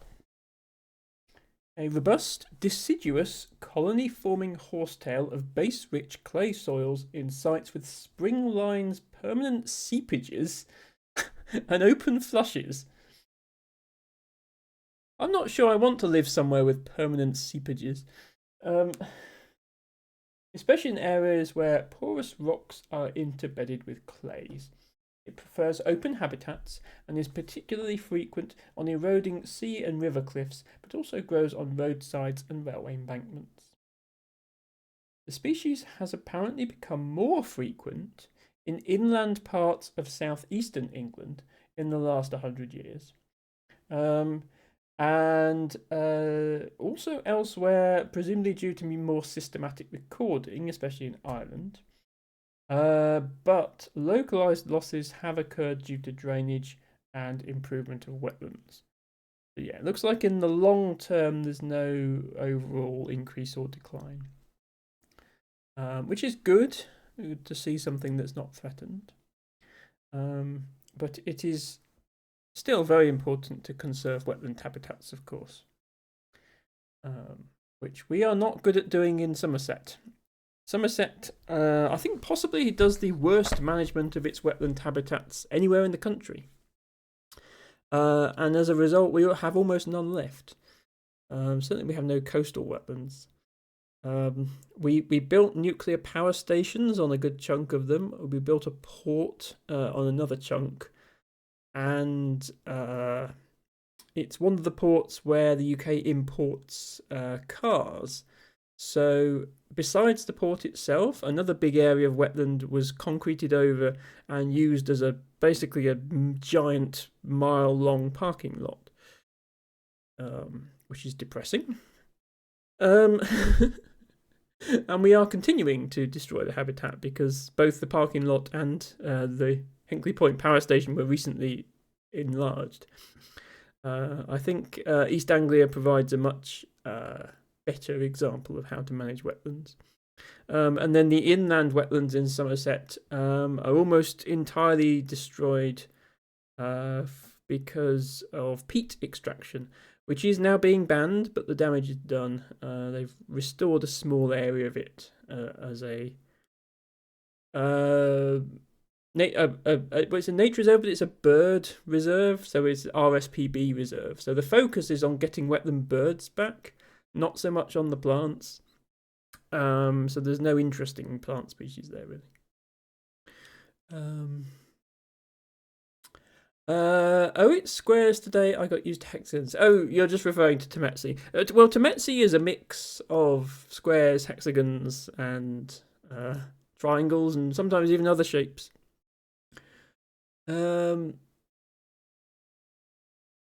Altibago says, in my Googling for why Preston, I found a scan of a publication from 1858 on the flora of Preston and its neighbourhood. I don't know if it was even there in 1858. The distribution of plants has changed an awful lot in that time. But that's an interesting thing to have found, Altibago. Maybe I can...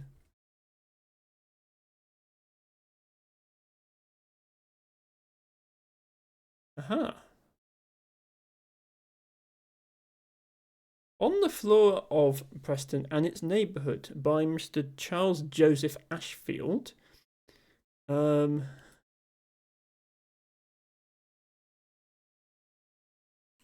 of course, the follow-up publication on the floor of Preston and the neighbourhood.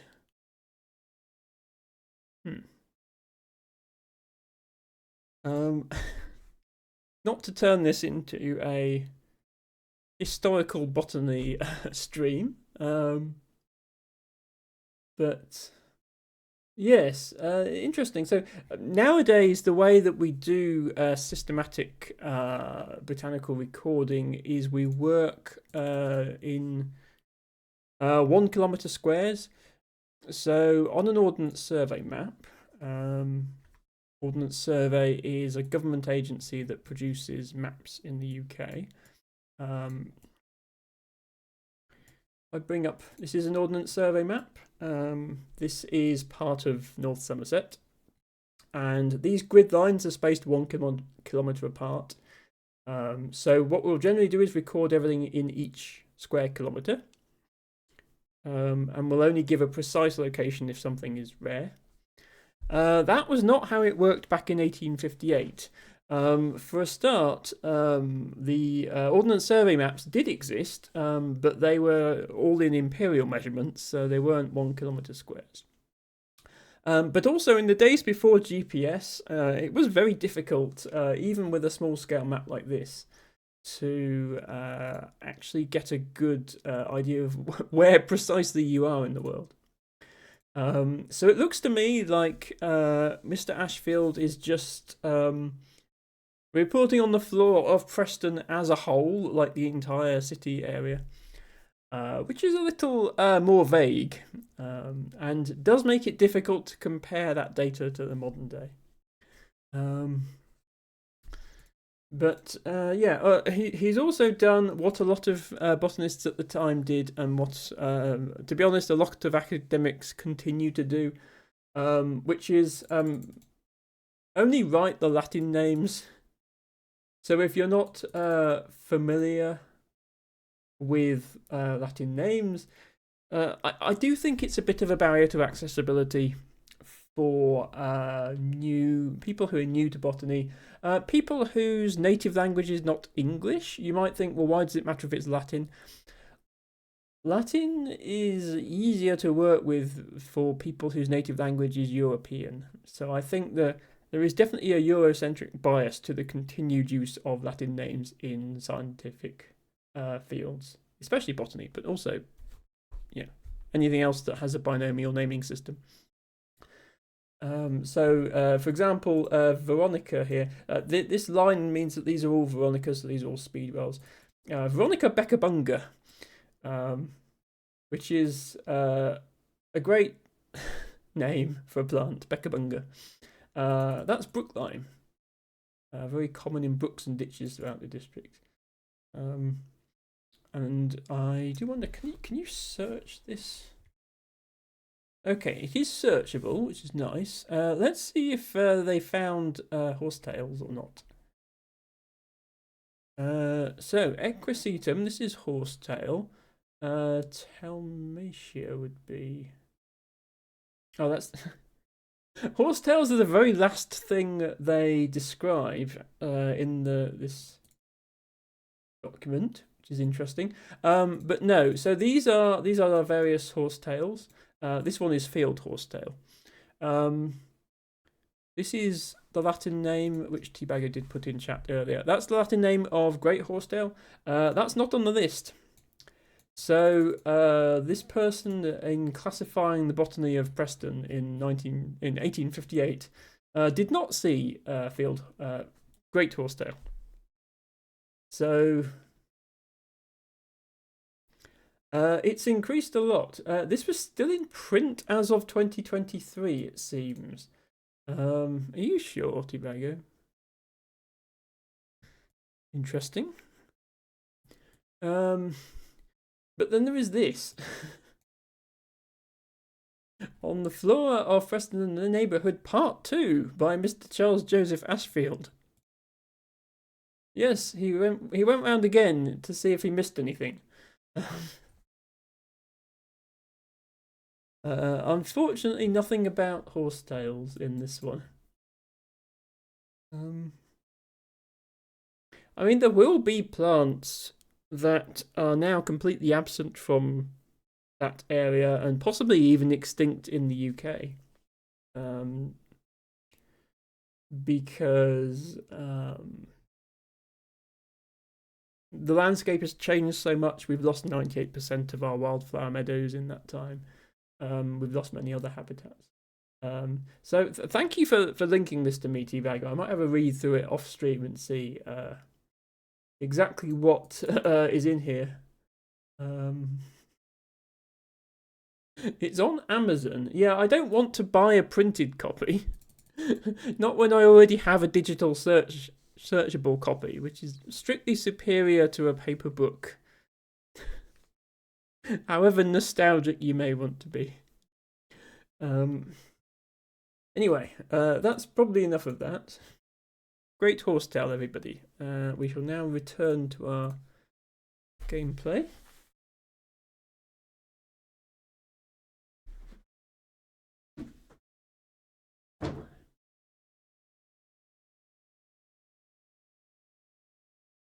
I think I owe T-Bagger some stretches from earlier. Let's do those. Ow.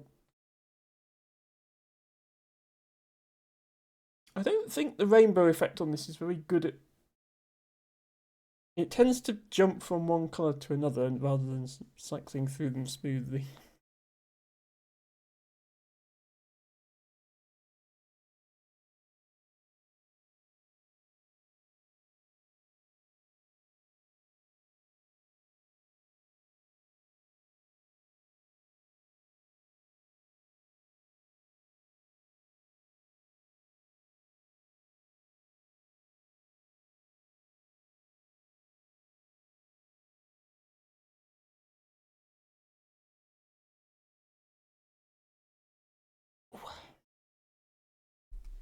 Okay, stretching has been completed.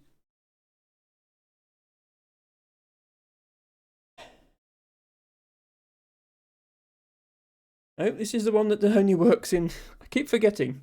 I have a button on my Stream Deck for the full screen, which I'm using for the botany, and a button for games, which I'm using for games. But Tametsi doesn't work with that button for some reason. LT Bagger says it's probably on that Amazon print on demand thing, and some randomer put it up because it's public domain. Fair enough. I still don't want a printed copy. Okay, level 53, squared square. So, sorry, still no hexagons, T-Bagger, but I promise the hexagons will make a return. So this is another of those weird levels where exactly one yellow, one orange, and one pink are mines, and we don't know which ones. But none of the red ones are, so we can do that. So, how is this going to work? I think we have to reason through it like we did with the other one. Try and work towards a contradiction. So we just pick a square, assume that there's a mine there, and examine the consequences of that, which would be that all of these would be empty, which would force that one and that one be mines.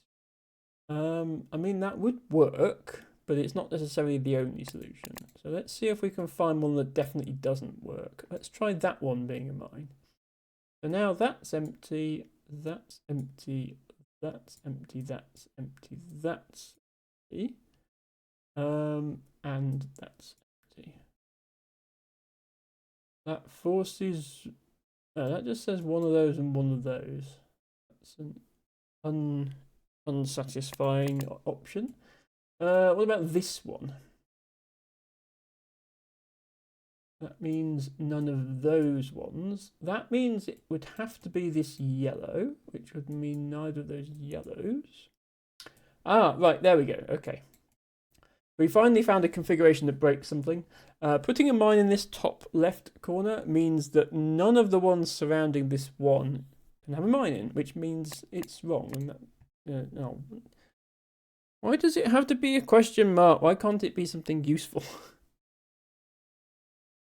Okay, in that case, let's try this corner. That's the only option we haven't tried yet. So these would have to be empty. These would have to be empty. So there would have to be one there. That would be empty, there'd be one there. Okay. This also breaks something. Now this one doesn't have anything next to it. So we conclude that that's empty as well. And it's also a question mark. Okay, well now that we know those top ones are empty, we can make another deduction. Because we can say, well, it's either this one or this one. So either way, this one is satisfied. So it can't be this yellow. Another question mark. Okay. What else can we say? Can it ever be this yellow? If it was that yellow, it would not be either of those. And it would be one of these two, which would mean it would be one of those two, which would mean it would not be that one. Okay, that works. Does making this a mine break anything? Still be one of them. And whichever one it wasn't, it would be the other green one. Yeah, okay, and then that one would be empty. So if this is a mine, then this is clear, and if this is a mine, then this is clear. So there's exactly one mine in this area. Not particularly helpful.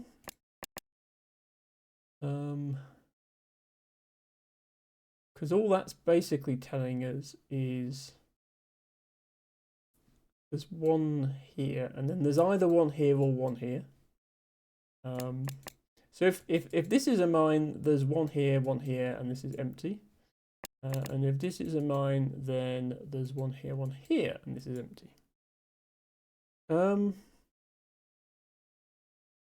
So how do we resolve that sort of symmetry that we've got to the puzzle? We go back to this. This one touches both of these oranges, which means it would have to be this yellow and this orange. So let's go back to our thing of putting dots in the corners. So if we assume this one, then it's that one and that one as the other two. If we assume this one, then can we deduce which? Well, it's not this one. Yeah, so no matter what, it's never this one. That's what we were missing. Okay, and that has a 2 on it. Interesting. Okay, so it's got to be this one, I think, and then... No, it's got to be this one. Yeah, because this one is touching these two, it's got to be this one and then one of these. We've already established that means it's not that one, and that's a 1. So yeah, okay, now we solve it. Well, for such a small puzzle, that was surprisingly difficult. More squares. When are the hexagons again? Okay, level like 58. Okay. This is apparently the square section of levels. I'll try and get to 58 before the end of the stream so that El Tibago can have some more hexagons.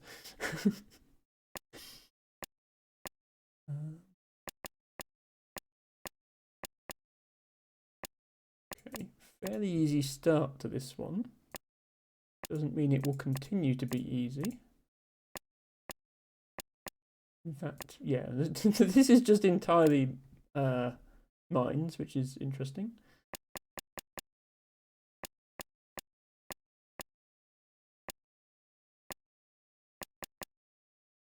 This is almost entirely mine.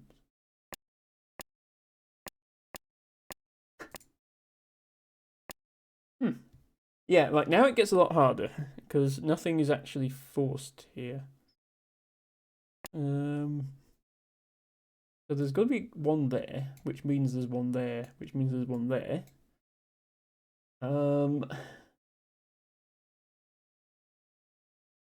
There's also 2 here, which means there's 2 here, which means there's 1 there. Hurricane says you're really good at logicking these out. I mean, the left and right parts of this were very easy. It was obvious. We'll see how the hard part of this is the middle. We'll see how well we can logic that out. I think we're gonna have to use these coloured numbers. I'm just not sure how. So it's telling us there's 6 in here, 5 in here, and 5 in here. Since there are 4 around here and 4 around here, that makes a total of 8. But there's only 6, so we know that 2 of them must be in here. The only way that we could have 6 is if 2 of them, these 4s, are sharing. So then there must be 2 here and 2 here. So that's how the 6 pink ones are distributed.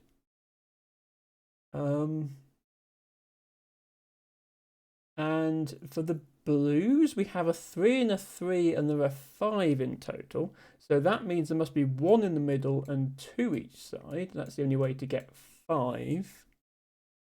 Here we have a 4 and a 3, and there are still 5.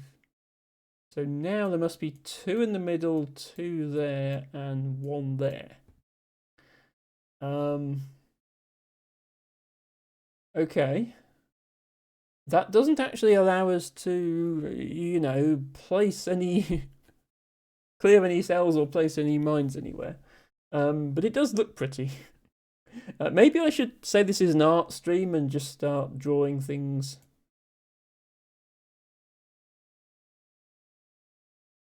So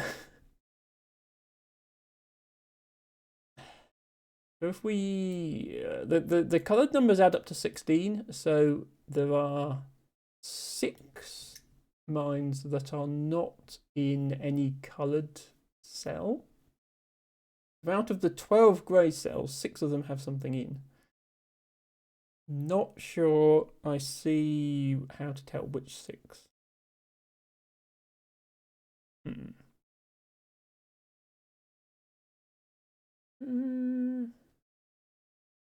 Well, there's only two clues that actually extend into this column of numbers. There's a 4 here and a 2 here, so we need to start from one of those, I think. If we start from this 2, we assume that this is a mine, then this is clear. That also means these 2 are clear. Does that help us? Because there can only be 1 there, so that would have to be 1.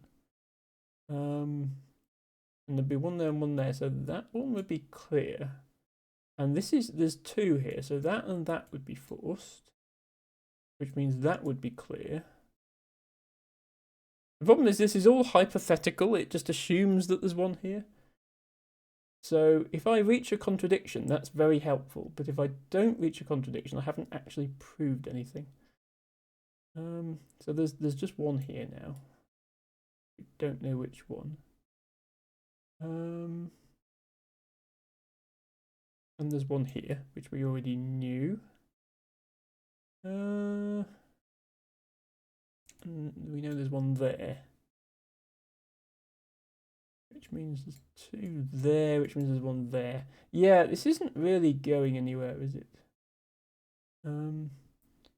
Okay.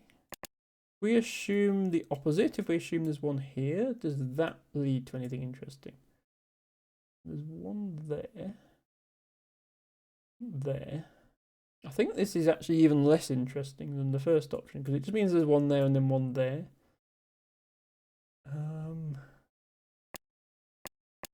Okay, well, the other option is to start with this 4 and see if we infer anything.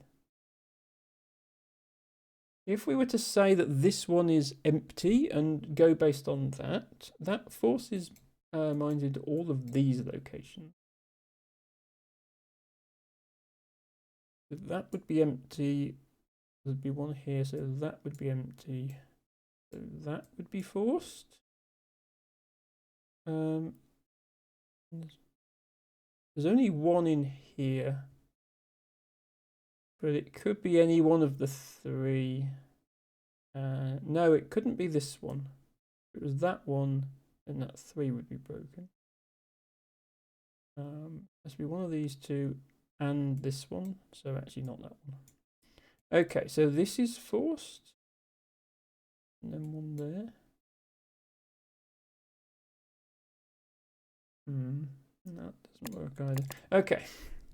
I'm going to try something else because none of this is working. If we start at the top here, we look at these 3s. This 3 obviously means there are 3 cells around it that have mines in them. So 3 of those. But this is a 4. So, but it sees all 3 of those that we've already placed. So that means there has to be exactly 1 there. That's be exactly 1 there, and this is a 3. That means there's exactly 2 here. Let me draw like that to be 3 because I've done 3 lines, and then if I draw like 1, 2 because there's 2 lines, and then that means there's 1 there, which means there's 2 there, which means there's 1 there, which means there's 3 there, which means there's 1 there. So now that we've inferred that there's 1 there, what we do is we erase all of this and work backwards. we start with the assumption that there's 1 there, which means there's 1 there, which means there's 1 there. Right, and then so this 4 has got 1 here, 1 here. It has to be these 2. Okay, we finally deduced something. These 2. We've deduced that. Hello, Alice. Welcome in. Alice said someone said electrifying. Yes. So at the start of this stream, I was playing an electrifying incident, which I think is still on my game thing because, yeah, I couldn't get it to update. Which is kind of a mini sequel to A Monster's Expedition, which is a game I played before and very much enjoyed. We did beat the game last stream. It's very short, but there's a sort of extra bonus achievement that is much more tricky to get. You have to kind of figure out how to cheese the game. So we managed to get that at the start of today's stream, but we had some time left. So now I'm playing Temetsi. This is a logic puzzle. It's kind of Minesweeper style logic puzzles, but it's not like classic Minesweeper that's just random. They're very well designed puzzles. And we are currently just over halfway through, but trust me, these later levels are the hard ones. So we're probably not halfway through in terms of time. I missed the electricity, says Alice. Well, I'm sorry about that. There's the Steam link if you want to play it yourself. Obviously, my streams will be available as VODs. And can I actually load Steam earlier? Because I couldn't. I want to do a link to what I'm actually playing now. As I say, is a logic puzzle called Temetsi. Very reasonably priced on Steam. It's only £2.49.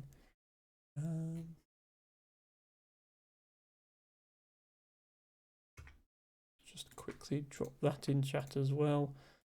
Yes, difficult logic game is how the developer describes it. We've just concluded that these 2 cells must have mines in them. We can go a bit further because we know there's 1 there, 1 there, 1 there. That also means 1 there, 1 there, which means 1 there, which means 1 there, which means 1 there. Basically, if you've got a line of 3s and you know that it's 1 of those 2, you can sort of continue that line up. Until you get to this 4, and then we can actually mark these 2 as well. So not only do we know, yeah, this game does technically have explosions, although if you play it properly, you don't ever get to see them. Not only do we know the position of these 4 mines, we also know that exactly 1 of each pair of squares is a mine. Hello, Hazel Azazel. Hello. Thank you so much for redeeming alternate leaved golden saxifrage as your flower of the day. And thank you for being cute. And also thank you, and this is a really big thank you,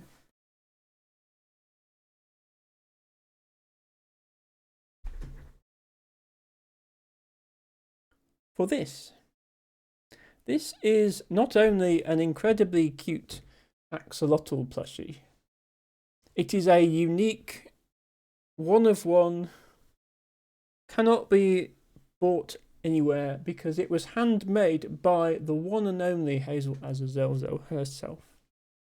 And it was sent to me as a prize because I was the top donator on her fundraiser to raise money for a charity that supports transgender people in the US, which, as I'm sure you can appreciate, is a cause I feel very strongly about.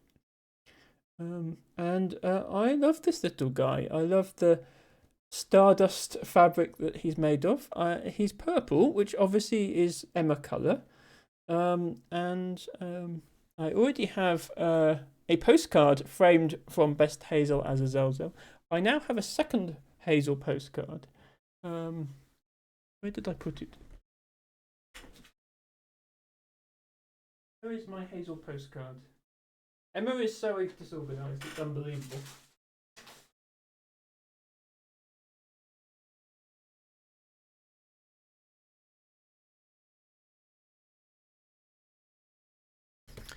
I have a second Hazel postcard to go with my first one. And I have some Hazel stickers. And some more Hazel stickers. And some trans rights are human rights stickers. Again, there's a statement that I can lend my support to. So thank you very much, Hazel, for sending me all of that. As I say, I am an avid collector of plushies, and this one is very special. I mean, even my Egg Potato Man is quite special. That was a limited edition of about 200, but this is the most special plushie.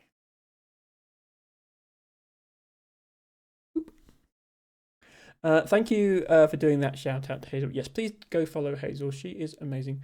Not just because she makes plushies, but she's also a good streamer. Alice says, I very much hope to miss the explosions when dealing with electricity. Yeah. I won't spoil the electrifying incident if you want to play it yourself, Alice, but let's just say that health and safety protocols are not really followed in that game. There is a shocking lack, not only of electrical safety, but also of, handrails over bottomless pits and that sort of thing. You're so welcome, says Hazel. Thank you. And apologies, there is a bit of a delay on the stream today, apparently, because the internet is throwing a wobbly. So sorry if it looks like I'm not responding to you. I promise I am as soon as I see your message. Let me quickly put you back over here.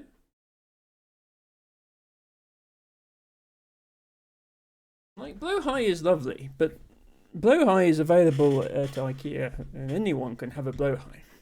Nobody else but me can have the Hazel Axolotl, unless, of course, she starts selling them, which there is already someone else saying they want one, so who knows. Best Hazel, best Azazel, best Zell. What did I say? It was amazing. Yeah. Hazel is amazing, which makes her an amazing. I can't even say it myself. A Maisel as a Zelzel. Yes, that is what we should call her.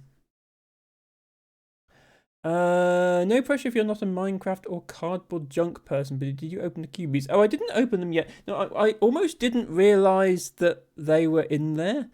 They were sort of stuck to the side of the envelope. Hold on a second. I have those here.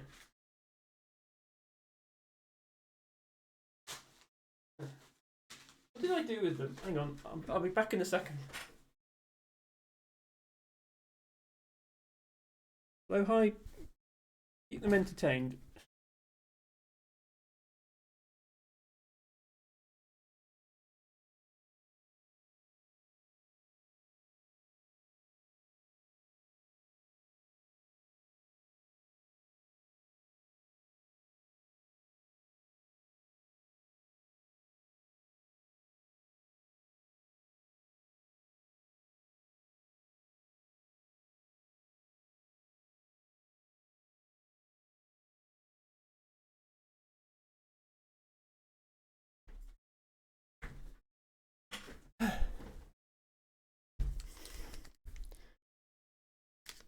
So, yeah, Hazel put this in the package as well. Not quite sure what it is.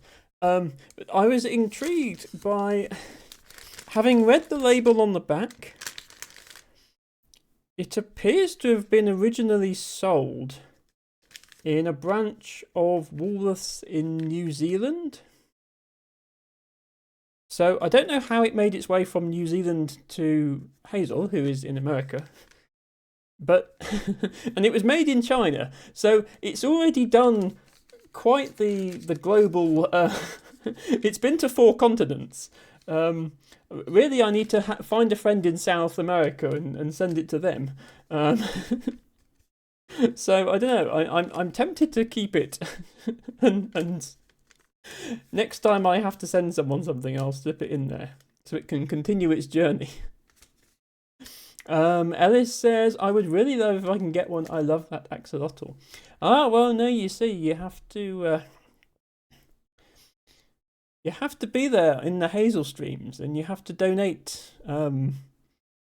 silly amounts of money. It wasn't that much. It was certainly an expensive plushie, but it is going to an extremely good cause that I would have been donating to anyway. So it really makes no difference. Hello, Plouk. Welcome in.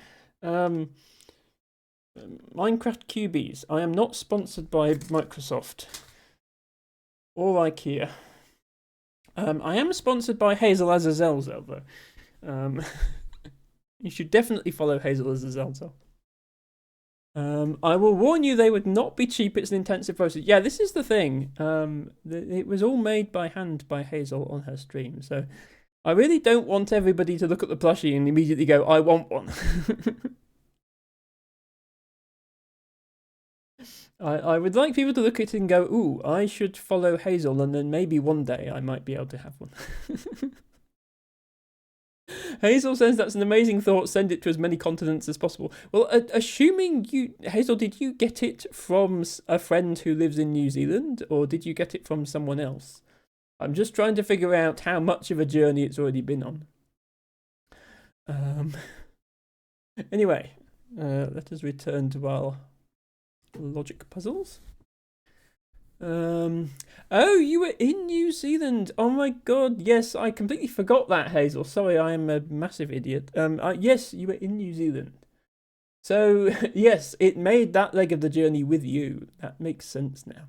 I do actually, somewhere I have some pens from New Zealand. But they were probably made in China again, but they were sent to me from someone in New Zealand. That was a long time ago. That was about 15 years ago they sent me those.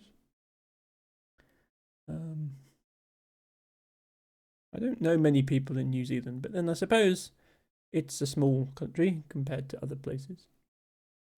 I know someone at Antarctica if that should travel to all the continents. That would certainly be the most difficult one. I'll take it in my backpack when I do botany, so it can do a few laps of North Somerset before it continues on to somewhere else. Or I might just open it. I haven't decided yet. So what it actually is it? Is it just like little folding bits of cardboard that you make Minecraft characters out of? I suppose that makes sense. Oh, it says 40 to collect. Oh, is it one of these things where you open the pack and it's a random one? I.e. legalized gambling for children. Yeah, it's one of them, isn't it? Toys have changed a lot since I was a child. Right, where was I? Oh, we just established that one of these, and so on. Can we do something similar on the other side? If we say 3 out of those, that was the symbol I was drawing for 3. 3 out of those, 1 there, 2 there, 1 there, 2 there, 1 there, 2 there, 1 there. Yeah, and then we can do the same thing. We can reverse the process. Look, if there's 1 there, there must be 1 there, and then there's 1 there, 1 there, 1 there, 1 there, 1 there, 1 there, 1 there, 1 there, 1 there, and then that means 2 there. Also, that one's empty. Right. Okay, we've made progress. Hazel says wonderful. Either way, I'm delighted. I'm so glad, Hazel, that your plushie has found a caring home amongst all my other plushies. And I know you said, Hazel, that you were considering doing a fundraiser for a UK-based trans charity. Which is incredibly kind of you. I mean, you know, the situation is not good in America either, and they need all the help they can get. So certainly don't feel that you have to. But that would be wonderful. Hazel says, for what it's worth, the Cubies are a free add-on you get with your purchase at the Woolworths grocery store. Okay, that makes sense. I suppose, yeah, it doesn't have a price tag on it. Recommended for 5 years and over. Good news, I am aged over 5, so I can use it.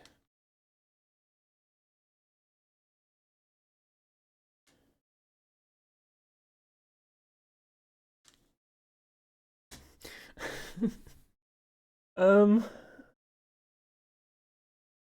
come on, I must be able to make some progress now. Oh, yes, I can. This 3 has 3 next to it, so yeah, that's completed. I can start revealing squares. Yeah, now we can actually start solving stuff. One.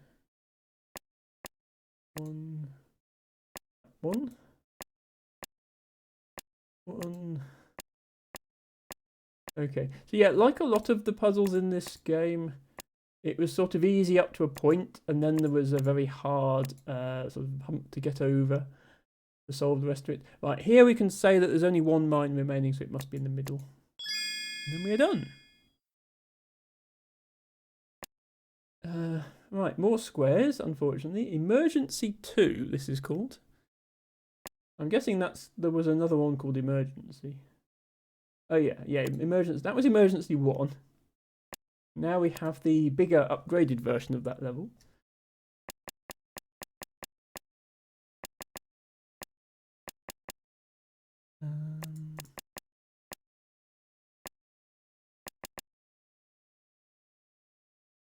Okay, those are the obvious moves. Now what? Oh, must be one here. So that and that.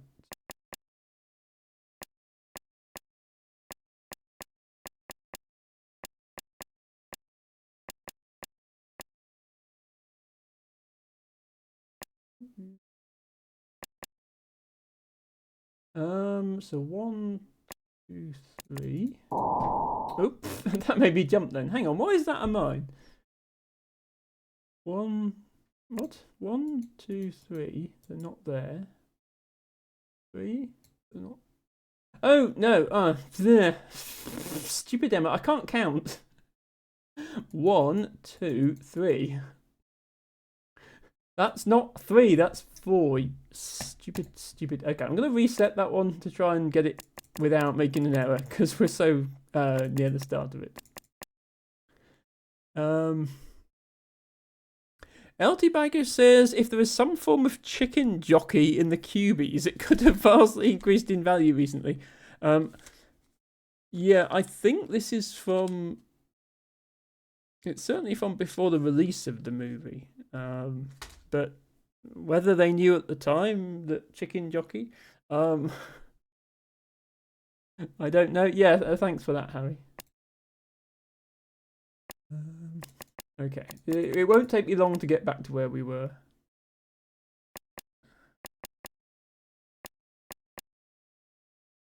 Assuming I don't screw up again.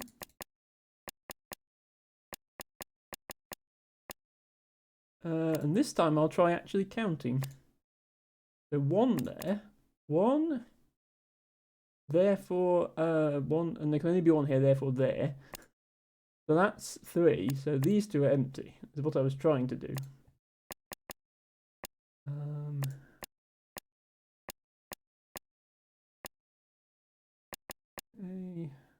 We haven't had to use the side numbers yet, which is interesting. I'm sure we will have to soon.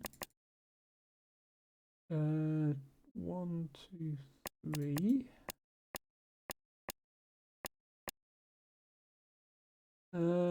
Yeah, this might be where we need to use the side numbers because I've run out of moves, I think. Well, I can do this. But then I've run out. There's this solid wall of mines that I can't see through. Okay, this is 7 and we've marked 6 of them. There's only one there. There's also only one here in this entire blue from this. 8 we've only found 1. 8 we've found 5. 3 we haven't found any. 6 we found. Well, we know where 5 of them are. 1 here, and then we've marked 4 of them. Oh, the 7. Sorry, yeah, the 7 is. We've marked all 7 of the 7. That's the obvious thing to do. We can do that. Hazel says there's 40 different ones. Surely there's a zombie and maybe there's a chicken, but I'd be shocked to see a chicken jockey. Maybe somebody has made a chicken jockey out of the various parts.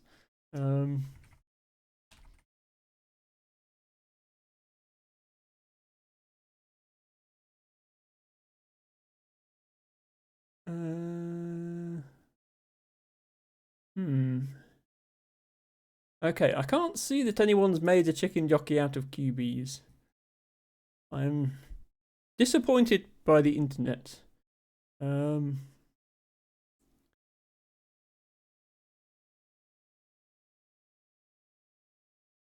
well, somebody is. No, hang on. Somebody is selling. Somebody is selling these on eBay, claiming that they contain chicken jockeys.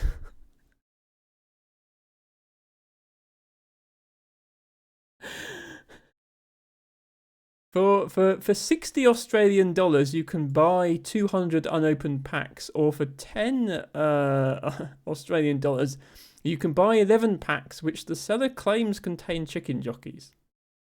But I don't believe them.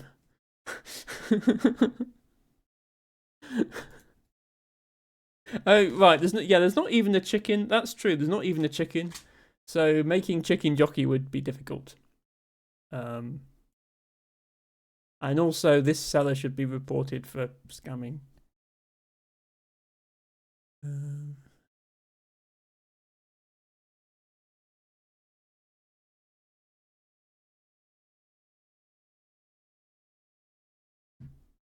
Anyway, I've never streamed Minecraft. Maybe I should. Like, it wouldn't be multiplayer or anything. It would just be me making random crap. But I could one day, maybe. I feel the thing with Minecraft is people go, "Oh, Minecraft's for like 6-year-old children." The thing with Minecraft is you play it for a bit, maybe even a few years, and then eventually you get bored of it. But every generation goes through that phase. Like, I was at university when Minecraft was first released, and so everybody was playing it. Who was that age at the time, and then everyone got bored of it. So now it's only a game that small children play because they're the only ones who have aged into being able to play it. It's weird. At the time, Minecraft was a game that college students played, and it had a reputation for that. Yeah, this was like 2009 when it was basically multiplayer 3D paint. They hadn't added any of the survival elements yet. I believe the seller's pants are on fire. Yes. I won't link them because I don't want to encourage what they're doing. But if you search chicken jockey on eBay, you can probably find it. Right, why can I not make any more progress now? Revealing these numbers didn't do much. There's got to be one here. But we don't know how to complete the 4. And if we knew those 2 were mines, we could clear that one. But I don't think we do. We need 3 more in this area. but it could easily be those ones, and then like that one, and then that one. So what else? That's still 6 out of 7. Can we account for this 8? Not quite, right? Because there's 2 here. 1, 2, 3, 4, 5, 6, 7, 8. Yeah, if we knew that there was only one, we knew there was only one here, we'd have accounted for all the 8. Do we know there's only one there? There can't be 0 there. This configuration is impossible, which means that there can't be 2 here. Yeah, 1, 2, 3, 4, 5, 6, 7, 8. But what about this configuration? Is this impossible? Because then there could only be 3 there. So if we prove this is impossible, yeah, this is impossible. This is impossible because this 2 is already satisfied, so these are empty. But you'd need to put 1 here, but the 4 already has 4. Okay, so there is exactly 1 here, which means all of these are mines. And then there's 2 here and 1 here. And there's also 1 here and 1 here, which means that that one is empty. Hazel says, I love Minecraft. I get obsessed for a few months and then ignore it for months at a time. Yeah, I played it a lot in, as I say, like 2009, 2010, when it was new. Which means that the Minecraft I played had hardly any of the features that modern Minecraft had. And yeah, all I did was build things in it. Like, I didn't even play survival because there wasn't really a survival. Like, they hadn't added hunger yet. Like, this was a long time ago. So I built things and like sort of did some landscaping and played with redstone, which at the time was like just wires and torches. And then I got bored of it, and I never really played multiplayer because the multiplayer servers seemed a bit toxic. I'm sure nowadays, there's a server for everyone. It's not. I think it wouldn't be interesting to watch because it would just be me staring at blocks of dirt, trying to shape them into an aesthetically pleasing landscape. Like, I wouldn't be doing any epic water bucket clutches or whatever it is you do in Minecraft these days. LT Baggo says, I think I spent more time making giant pixel art in Minecraft than actually playing Minecraft. Yes, exactly, T Baggo. I did exactly the same thing. Hazel says, I make maps and I make big plans for builds that I struggle to follow through on. Yes, I was the same, I think. And I would probably do that if I tried to play it again. But yeah, Hazel does play Minecraft, and one of my favourite clips of Hazel's entire streaming career was in Minecraft.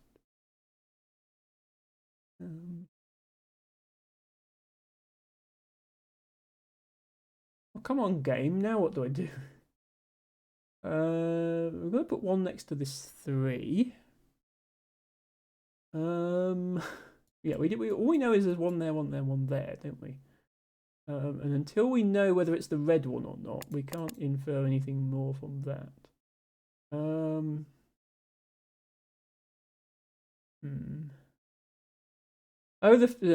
Emma is blind. The 5 is full as well, so we can reveal these 3. Okay, that helps a bit. I think maybe I need to go back to school and learn how to count. That would help me incredibly in this game.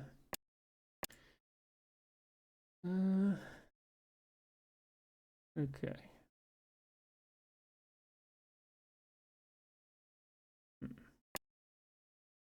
If this, then not this. But still either of those. And if not this, then this. And neither of those. And this, not those. That doesn't tell us anything.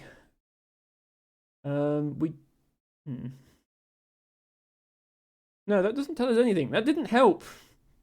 Game, that didn't help.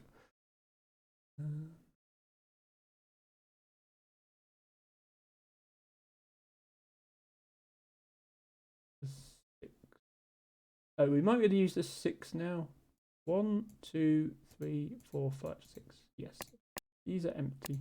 Right, that tells us what goes here. Okay. Now I think we're about to learn something about the red tiles. Yes. So there are 2 red tiles remaining. There's 1 more around this 3, which covers all the remaining red tiles here, apart from this one. So that must be a mine. And then that isn't. And then those aren't.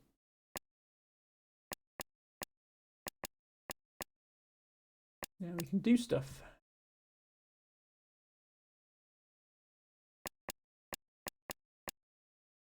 The return of the question mark. LTBago says, as far as multiplayer goes, I played the same way I played Core Keeper. I'm the guy that goes and finds the thing you mentioned you may need in passing. Yes, if I ever actually did play Minecraft on the stream, I would open it up to viewers. I wouldn't just play on my own. But I wouldn't like join a server and then it would only be an Emma server. I'll consider it. I'll consider it. If I run out of ideas for puzzle games, which I must be running fairly low on ideas because I'm playing this. Okay, this 3, only one of the cells around this 3 can be in the red. So the other 2 have to be these 2. And that can't be one.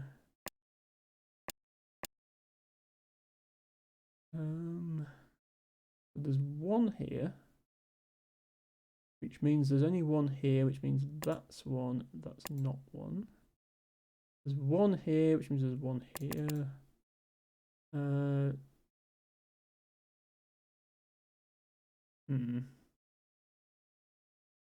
Okay. So far so good.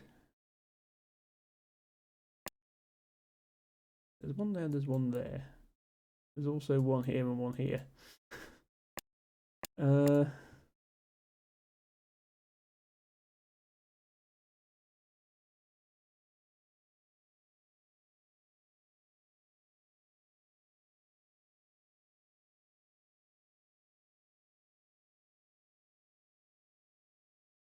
If we say that these 2 are mines and that's not, that is, that would mean that's blank. But if we said that this was a mine, there'd be 1 here, and that would be a mine. Okay, we can't deduce anything about that one. We deduce anything at all? Can we break anything by drawing stuff? That would mean nothing there. We still wouldn't know about this bit.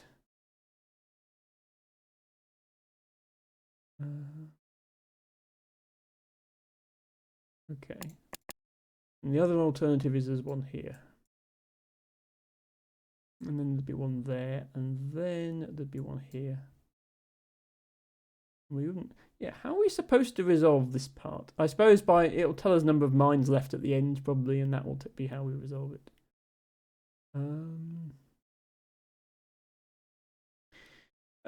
El Tobago says, sadly, most of the multiplayer servers are the Java version, which means no controller support. Yeah, well, I've only ever played the Java version. I don't really know what the differences in versions are. They've all got plenty of features that I've never experienced. I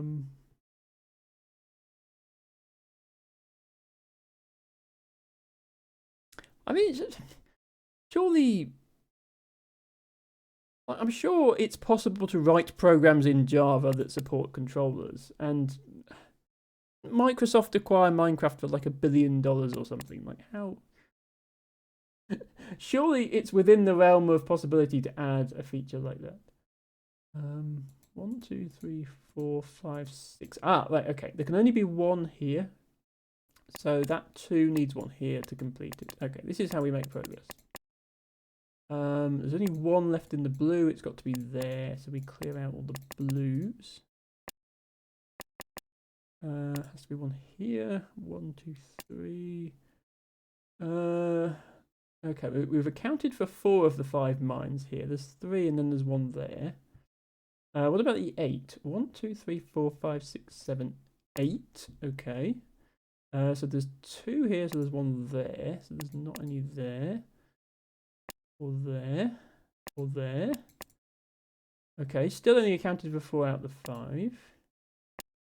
Harry says there are client-side mods which do a good job with controller, at least when I tested Minecraft VR and on Steam Deck. But that still requires doing the setup for it. Okay, good to know. Yeah, there's a lot of mods out there. I guess it would have to be client-side mods if I was going to host a server. I think we can flag this one because there can only be 1 here to complete the 5. And then we can reveal those.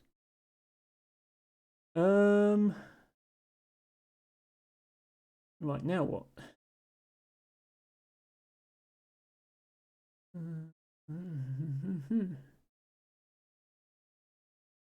That 3 is done.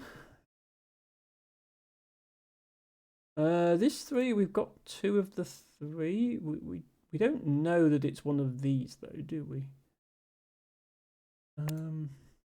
Okay, we've got 10 mines left in total. Of those 10, 1, 2, 3, 4, 5, 6. No, that doesn't help. Let's count them a different way. 1, 2, 3, 4, 5, 6. I want to count to number 1, 6. Hang on. 1, 2, 3, 4, 5, 6, 7. Okay, so there are 3 in the unmarked squares. No, that could still be anywhere. Okay, why am I stuck this late in the puzzle?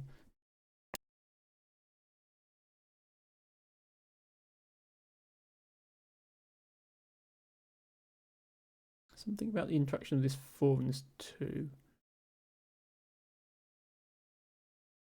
Roller support is possible with additional software. Yes, that seems to back up what Harry said. Thank you for confirming, Alice.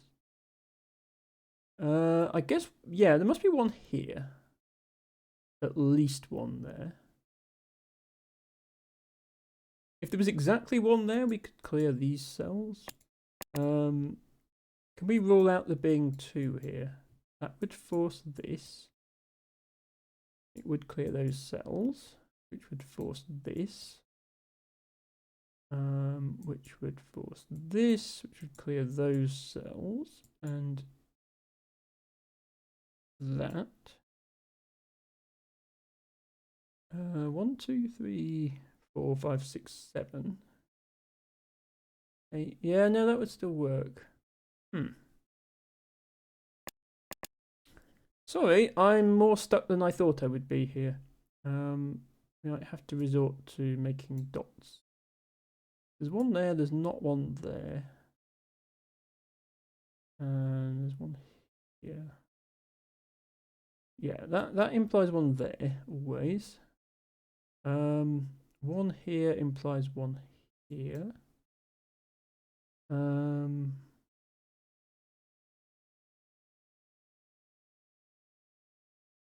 So 1 there, there, 1 there. 1, 2, 3, 4, 5, 6. It's only 7.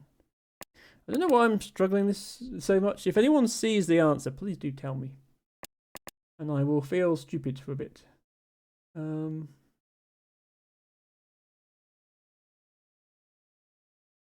Like, this is definitely impossible because the 3 is broken.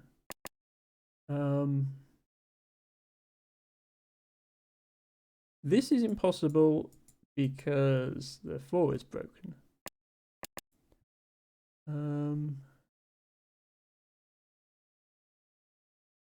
That's possible. Yeah. Is it anything other? If I can prove there's one here, I can clear that cell. If I need to disprove this being empty. Did I try this before? Disprove this being empty. Could be that. And then before that.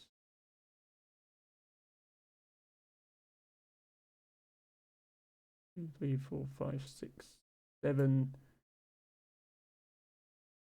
8, 9 would mean that would be empty, and that would be empty, and that would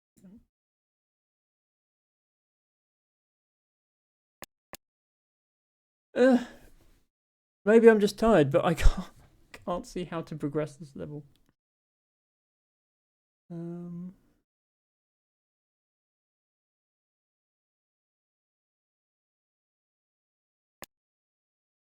This configuration impossible, maybe, because it completes the 2. It's not impossible though, because the 4 is still working. Yeah, okay. I'm going to skip this level and maybe come back to it another time. Sorry, I am not sure what to do. Let's do a hexagon level. Keep us all happy. And come back to the other one. It's going to be a hard hexagon level, but at least it's a hexagon level. We know that hexagons are the best hexagons. I suppose I do need to do an extra half an hour of stream. I've just remembered. Avi redeemed extend stream at the start of the stream. So I need to do 4.5 hours today, so we've still got an hour left. Not sure if Avi is still here.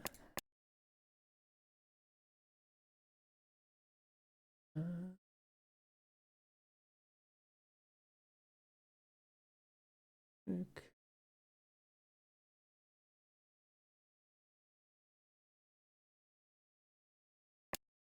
If we look at these hexagons down here, we know we've got one there. We've already placed 5 here. So we've got 2 more to place here and 2 more to place here. So we've got 4 more to place in total.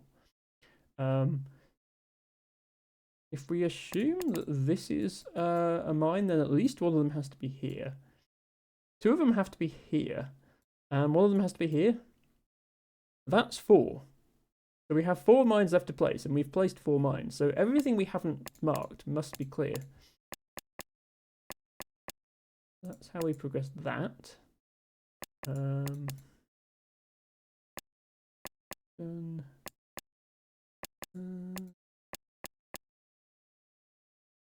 Okay. Second one there. The hexagons, yes. Hexagons are back. There's maybe not as many hexagon levels in this as we might like, but there's quite a few. There's a Minesweeper clone, well, not clone. There's a Minesweeper type game called Hex Cells, which, as its name suggests, contains hexagons. I might not be doing any more Minesweeper type games for a while after I do this one, because I don't want people to get sick of them. But if I ever do another one, it will probably be Hex Cells. So in that case, you would have exclusively hexagons to look forward to. Ellis has redeemed change background color to purple. There we go. Have some purple. Hello, Matcha Catcher. Welcome in. Thank you for redeeming your flower of the day. Matcha Catcher, we had good news at the start of this stream. We went back into the Egg Potato Man game, an electrifying incident. It turns out there was a hidden achievement for basically cheesing the game and getting extra blocks. And it was possible to cheese the game. We were wondering about it last time. So we figured out how to cheese the game. We figured out how to get the extra blocks. And there's a way to beat the game without electrocuting yourself. Which we found. So, Matcha, we saved Egg Potato Man. He didn't have to go to the hospital. We got the good ending.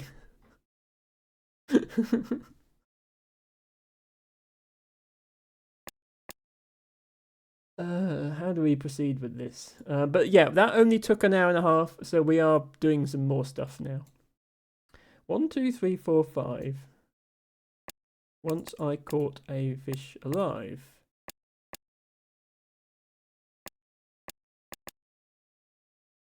6, 7, 8, 9, 10.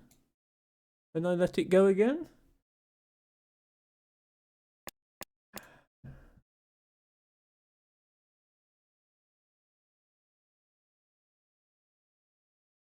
Okay, that one is clear.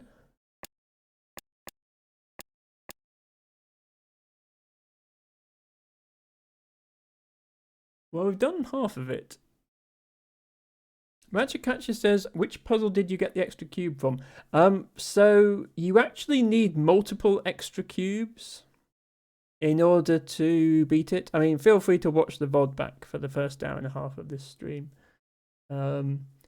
Yeah, one cube isn't enough. You need several extra cubes, but you have to find the first extra cube you get. You have to use that cube to get the next extra cube, and then you have to use that to get the next extra cube, and so on. So you have to basically all the puzzles you have to solve differently, apart from a couple of them. So it took me a while to work it out, and I definitely wouldn't have seen that solution if I didn't know it was possible. I knew it was possible because there was an achievement for doing it. That was the only reason I was actually trying to find it. So I'm very glad I did. Because it was the original puzzle was quite easy and quite short, and that was definitely a satisfying and more difficult version that made the game a bit more worthwhile. So I'm glad of that.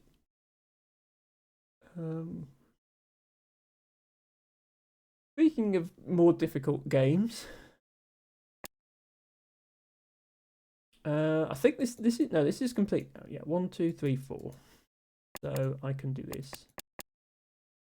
3 on this next row, 1 here. 1 here, which means 1 here. And then there would also have to be 1 here. So that's the 3 for that row. So we can reveal everything we didn't cross out. We can also mark that one, because there's only 1 here, and those 2 have got to be marked to make up the 3. I'm probably not explaining a lot of this very well, so I apologise for that. It makes sense in my brain, I promise. Right, we've got 1 there, 1 there, that one. And then both of those. 7. 1, 2, 3, 4, 5, 6. Okay, so one of these. The next row up is 3. So there's 1 here, 1 here. We don't know if there's 1 here yet or not, though. We might need to use the coloured numbers. I noticed there's only 1 purple and 2 blues left now. Yeah, this next row is a 6. If the purple is one of these 2, then it would have to be these 6 mines in order to not have any purple. But as things stand, that is still possible, technically. It's not that. I think we can account for the 2 remaining blues.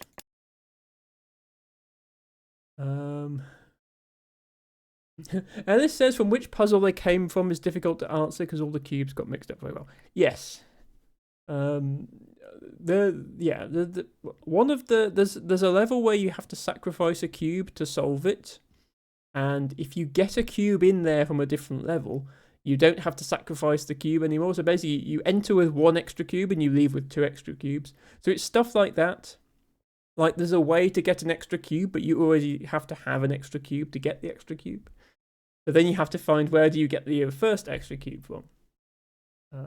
But yeah, as I say, if you're curious, Matcha, feel free to watch the VOD after the stream. Yeah, I think we can account for both of the 2 remaining light blue cells. It's a bit weird logic. What we can say is, if it's these 2, no, sorry, if it's this one, then it's not that one. But then, because there's 7 in this row, if it's not that one, it must be that one. So we've marked 2 green cells. And if we mark this cell, then that implies it's not that one or that one. But that implies it's these 2. So either way, we've marked 2 blue cells. And I think this configuration is this configuration is impossible because we know there's one here and one here. Because there's one here and one here, and there's only 3 in this row, there can't be 2 more in this row. So this configuration is impossible, which means the only configuration that is possible is this one. So these are the safe cells, and that one. Whew. And then because it's these 2, these 2, these 2, we can uncover those cells. Looks like the one is in this row after all.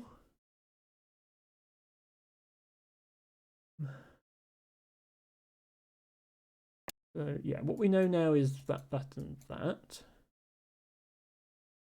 And there's got to be at least one here to complete the 4. So we can reveal the remaining purples. We can do that.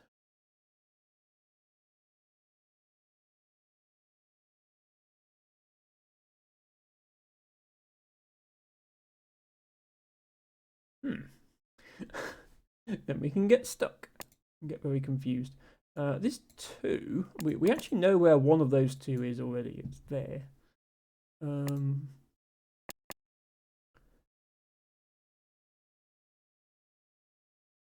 Yeah, does anything break if we assume it's those 2 and then all of this is clear? Does that break anything?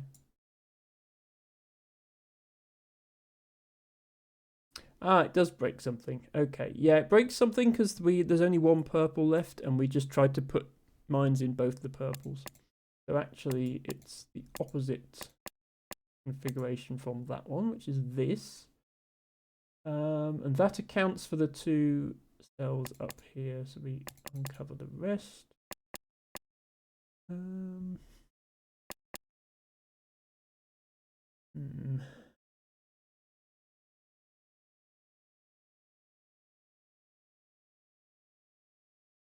Now what? 3 in this row. We've already marked 1. There's got to be at least 1 here, and there's got to be at least 1 here. That makes 3.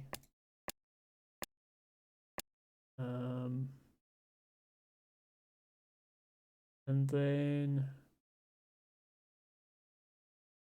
5. Well, it could be these 2, or it could be one of them and that. So can we rule out these 2? If it's these 2, then it's that, which works, and then that's clear. Okay. What if it's not? What if it's these 2?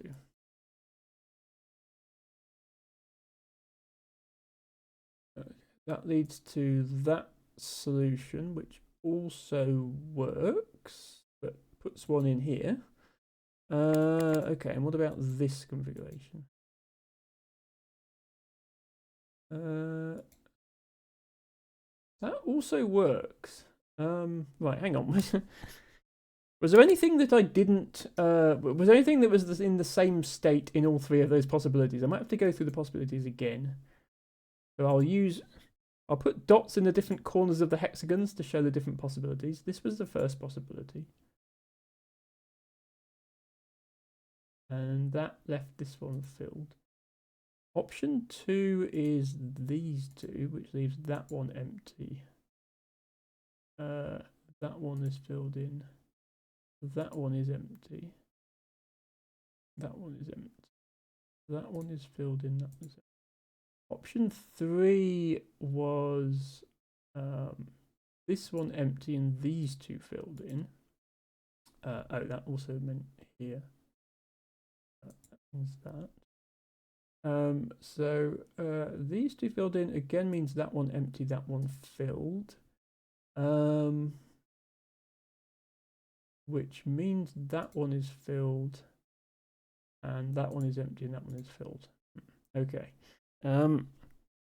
Right, because there's no cell with all the dots the same color. That means that actually there is nothing I can logically deduce from that, which is anticlimactic because it means I was looking in completely the wrong part of the board.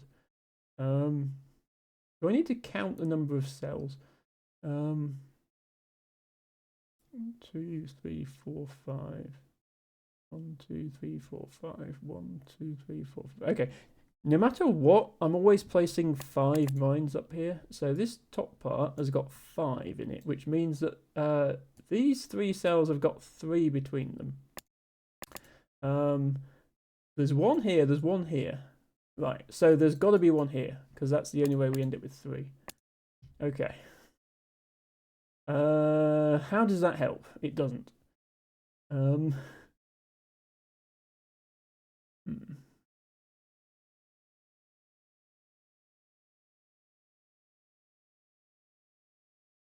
Okay. Don't tell me I'm stuck right at the end on another puzzle.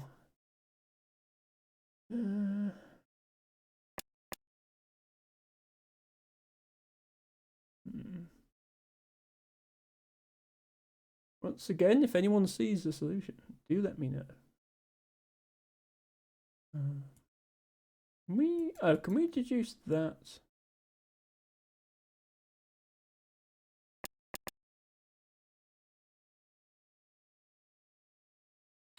Okay, we had to start with these cells instead of these ones. We can deduce that this is impossible because it makes that empty. Meaning that that's a mine. That's what we were missing. Okay. That leaves us with 2, 1 here, 1 here, so not that one. We did it. We did a hexagon level. Are there any more hexagons on this row? No. Okay. The way the levels unlock, you have to complete the previous level in the column to unlock the next level in the column. So we haven't unlocked 65 yet, but we've unlocked 68 because we did 58.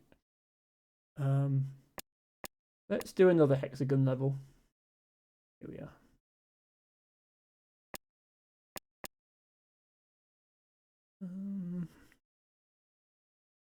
Okay, this might be a difficult one, actually.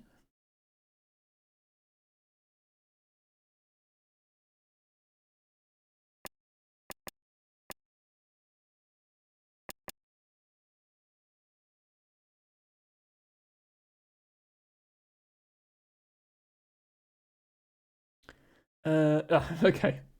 Clearly, I'm still a long way out of sync with chat because Teabag has only just celebrated me beating the level. Both of those.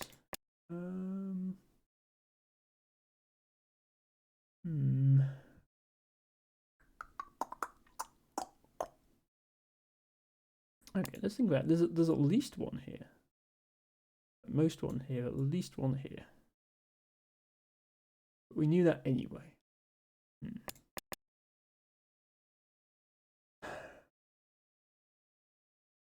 There's one here. Does that break anything horribly? It forces one there. So the value of this cell is the same as the value of this cell. That's not helpful then.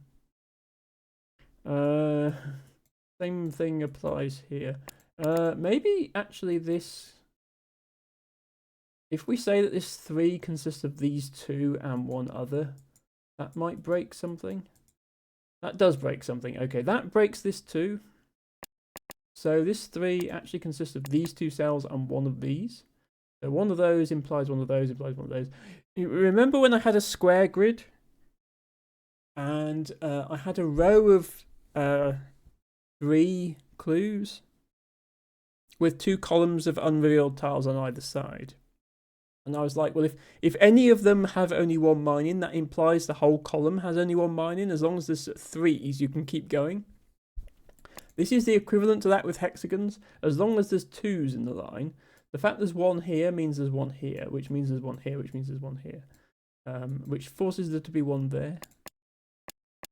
So you can sort of go along the line and deduce what's next. So here, which implies there, which implies there, which implies that's clear. Alice says my Twitch says around 5 seconds latency. Well, if you work out how long it was between you typing that and me speaking your comment, that will tell you the actual latency. Earlier it was about 1.5 minutes because we were having some technical issues earlier. I say we were having some technical issues. It was entirely Twitch's fault. Everything was fine here. I promise.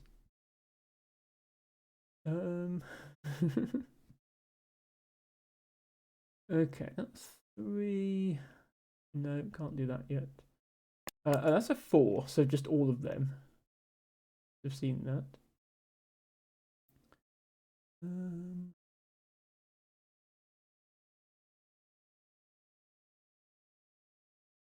That implies not that one.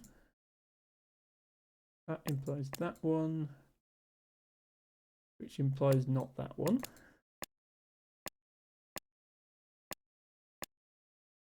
Which means a lot of things suddenly become clear.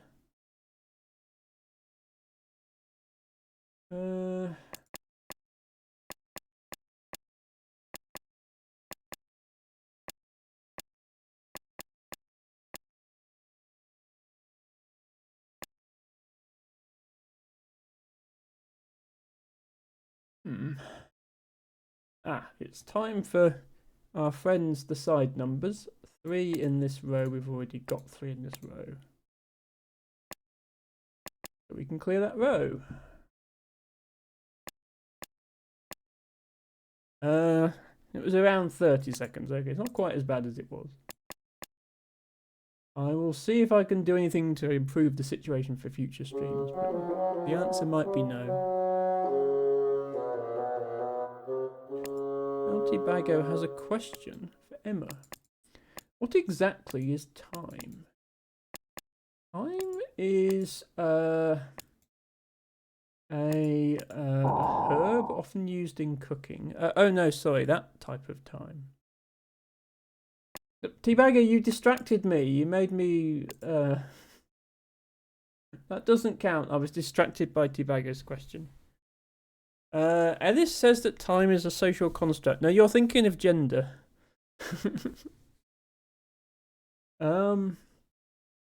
Okay, well, we're allowed to use the internet to answer these questions. We've established that in the past. So let's start by looking up the dictionary definition of time.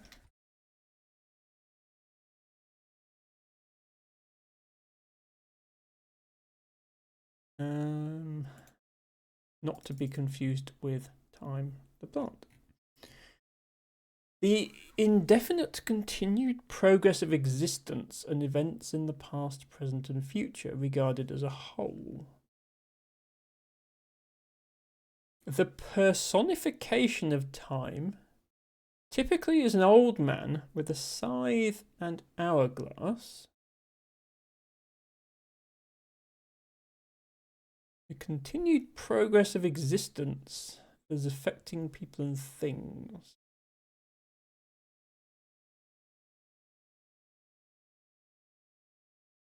The name of a newspaper, as in the Times, one's lifetime, the conditions of life during a particular period. The appropriate or expected time for something. The normal rate of pay for the time spent working. Called out at the weekend, they are paid time and a half. In which case, time is whatever your hourly wage is on a normal day. The moment at which the opening hours of a pub end, in British English. And in American English, the moment at which play stops temporarily within a game of baseball, because the umpire called time. A prison sentence, doing time. An instance of something happening or being done. Multiplication, 11 times 4. Rhythmic pattern of a piece of music, as expressed by a time signature. And that's just the noun time. Time is also a verb, don't forget. So, a complex subject.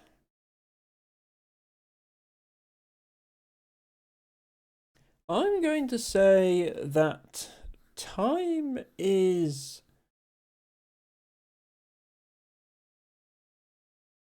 not a physical thing. It is a label that we attach to the concept that certain processes are irreversible and travel in a certain direction. If you reversed the laws of physics, not everything would flow backwards. Like you might think, well, the Earth would go around the sun in the opposite direction. But if you drop a glass on the floor and it breaks, then the laws of physics would not cause the broken glass to shoot upwards from the floor and reassemble itself if they were reversed. If the sun will eventually burn out and die, and the laws of physics reversed would not reignite the sun. So time is just a label, a convenient label we use to explain the concept that processes in our universe flow in a certain direction, and so there is a sequence in which things happen, and they can't necessarily happen in the reverse sequence. And so the idea that one thing in the sequence happens, and then the other thing happens, and then the other thing happens, the sequence of and thens that results from applying the laws of physics to the universe. We have a label for that, and we call it time. We have a label for other things as well, like quarks. I mean, what exactly are quarks? Well, we don't know, but it's a label we give to this field that exists at the subatomic level, because it's a lot easier to talk about things when they've got labels attached. But time is a lot more obvious of a concept, so it got its name much earlier in human history.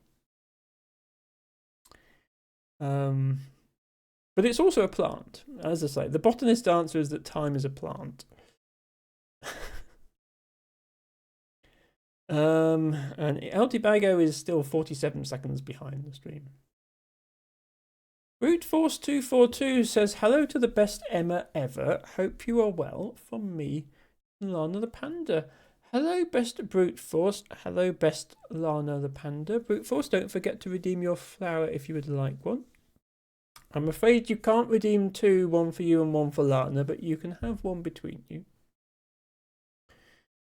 El Tibago says, Sir Brute of Force, my liege. Sir Brute of Force. That implies there's a place called Force where Sir Brute resides. Time is the fire in which we burn. Well, that's maybe a slightly depressing way of looking at it. Okay, I hope that answered your question satisfactorily, El Tibago. Thank you for asking it. Continue confusing my brain with this game now. I'm not going to be able to get a perfect completion on this level because I messed up here, but I'm going to ignore that fact and can carry on anyway because whatever. We might be able to use the blue numbers. We have a 3 remaining. So there's one there, there's one there, and there's one there. Okay, so there's not one there. 5. Wow, that's almost 6, which would be everything.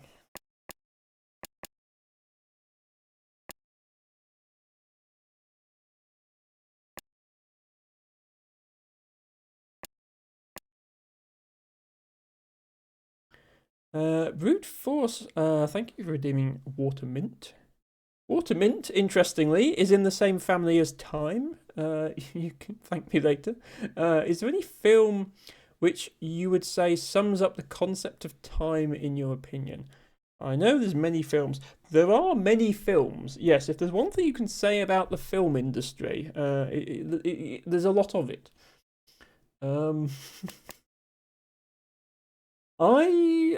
Certainly I've watched films that I've wished had gone on for less time. I don't think that's quite what you meant though. I don't know, honestly. I don't tend to think of scientific concepts as being explained by films, really. If you're talking about, films with time travel and stuff, like, okay, but time travel isn't real. So you could ask what's my favourite depiction of time travel. We have to understand that it's not physically possible.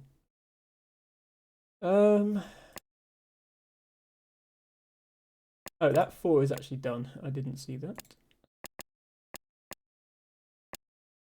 It'd be nice if, like, numbers lit up or something to tell you that they were complete.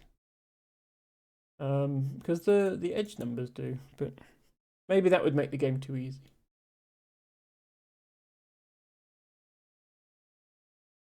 Altibago says, maybe a little depressing, yes, but the next line is time is the school in which we learn. That's even more depressing, at least if your memory of school is anything like mine.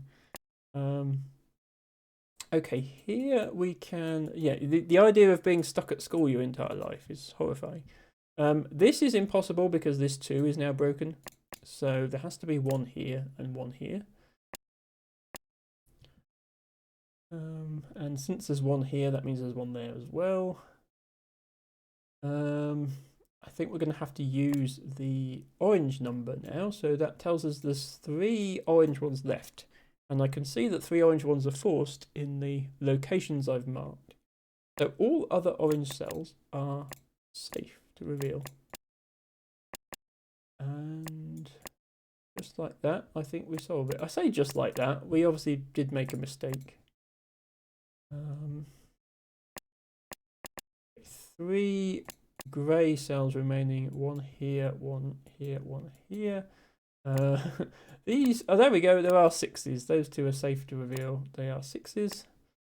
Those are safe. That's safe. Okay, 1 here tells me it has to be that middle one. If we tried to do that, it would break it.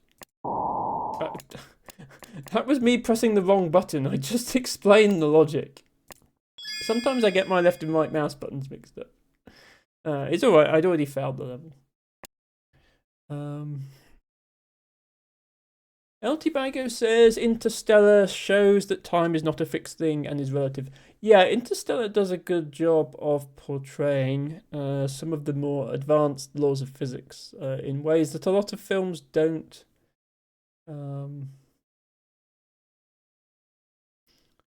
But I mean, bear in mind, time is still a fixed thing for the people experiencing it. And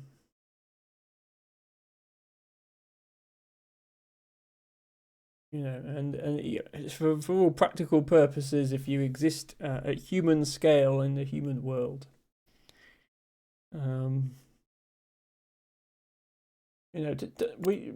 we do notice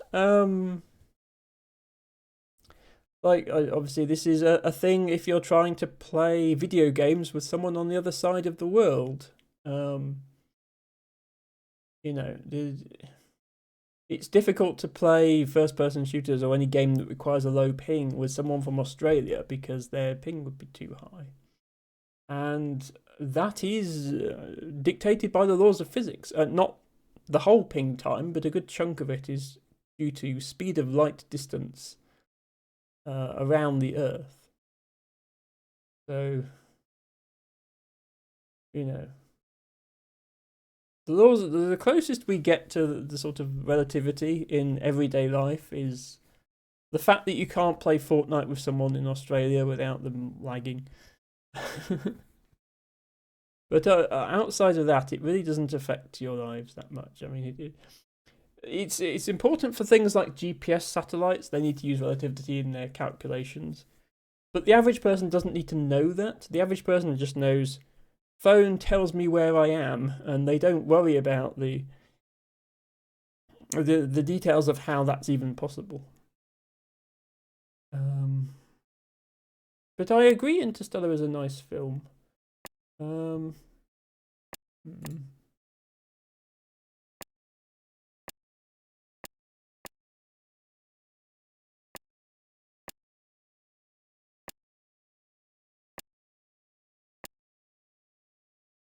I'm still stuck on this one.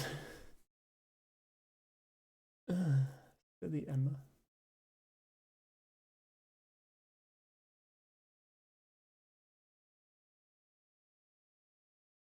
Bedtime is relative. Bedtime will have to be relative today, unfortunately, because I promised an extra half an hour of stream.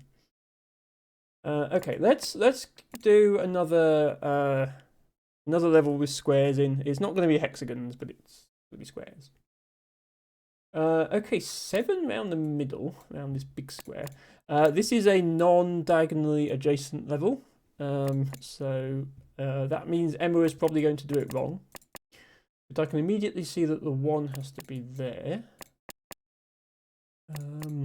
Now I have to resist the temptation to click on diagonally opposite cells when I think I can clear them, and I can't.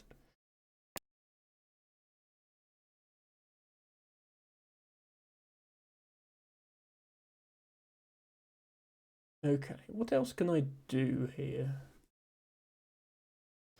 I can mark all of those because I know there's only 2 oranges left, and that makes 6.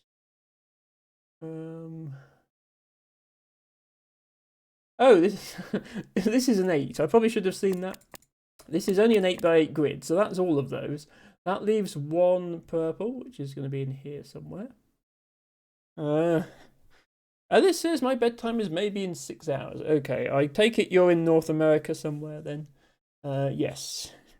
My bedtime is probably quite soon. It's 10:45 p.m. here in the UK. But I will finish the stream first. I did promise an extra half an hour of Emma. Well, somebody redeemed it.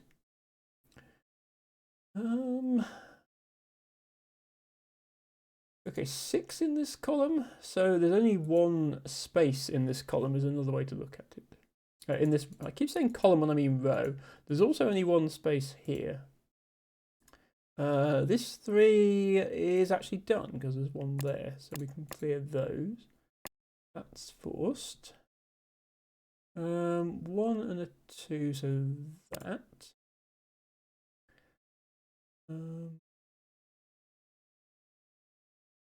Okay, this either completes, like if we put it here, it completes the 3. If we put it here, it completes the 4. So in other words, if there's a mine here, that's clear. And if there's a mine here, then there's 1 here, and that's clear. Is that helpful? No. But it's a thing. And this says Europe. Okay, you're in Europe. Well, So what? You don't go to bed till 5 a.m. then? Is the conclusion from that? That's a very late bedtime, but I suppose if you've planned your day around that, then that's fine. What about this 4? If we went 1, 2, well, if we went 1 here and then 2 there, 3, and then either this one or this one.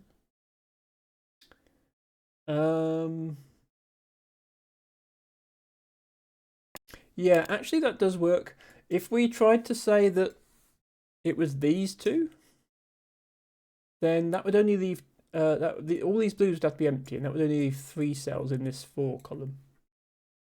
So actually it can't be those. It has to only be 1 of those, and then it has to be that one and that one. So then there's 1 cell here, but all of these are mines.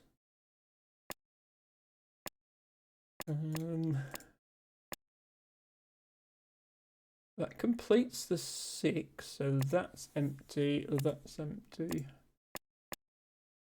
Okay. This 3 means there's 1, there. Right, this is interesting because there's nothing directly touching any of this now. We need to place one more in this column. We need to place two more in this column. But we need to place four more in total. So this has to be one. And now we have three left to place. We've done 3 out of these 4. So there's one to put there. We've done 4 out of 5, so there's one there. We've done 3 out of 4, so there's one there. That's all 3. So there's nothing in this bit. We can do that. And that actually tells us else to place. No. Oop. See, an interesting feature of this game, if you accidentally mark too many mines, it does start counting into the negatives. So here it's telling me I have -1 blues left. In other words, I marked too many blues. Which is helpful. If you notice it, it can stop you going wrong. This says I have to be awake to update some servers and watch some streams during that. Oh dear, updating servers on a Friday night, on a weekend, that's... I hope you are paid well for that.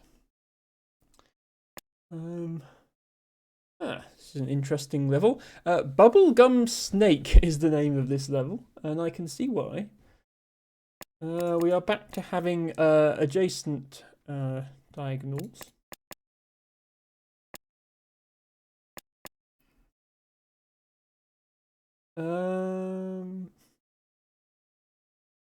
Oh, I did not notice that. When we start, there's only 4 pinks, even though it's this great long snake. So as soon as we've marked these ones, we can just reveal all the rest of the pinks. That is quite a snake. Okay.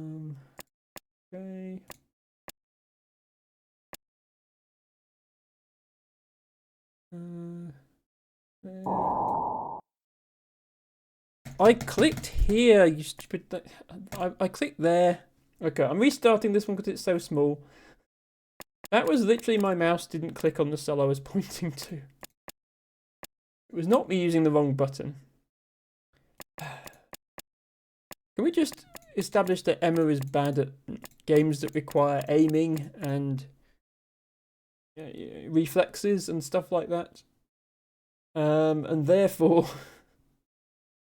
is not good at anything that requires those skills. Okay, 2 here, 1 here, 2 here. But then we're at the end of this chain, like we don't get to infer anything from that. What about here? There's 1 here, which means 1 here, which means 1 here, which means 1 here, which means 2 here. Okay, and that's a 2. So this cell is empty. Yeah, okay. We're back to where we were. That was the logic I was applying before, so it was correct. 2 here means 1 here, which means 2 here. But then that doesn't help us again. Oh, this is a 1. Yeah, Emma, you always miss the obvious things. You always go for the convoluted answers when the obvious ones would work. Okay, 1 here, 1 here. So these are all empty.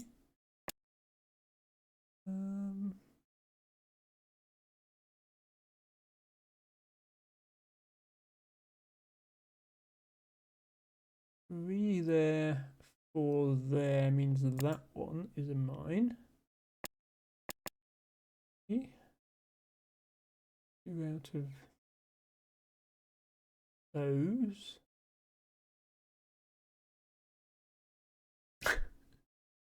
Yes, thank you, Harry, exactly. Okay, does my logic here now help with anything? No, it does not. Okay. Then what do we do? This says 5. We've only marked 3 of them. This says 4. How many do we have? We have 1 here. We have a second one here. We have a third one there. So out of this cell, and this cell, there's one mine. And out of this cell, and this cell, there's 2 mines. Okay,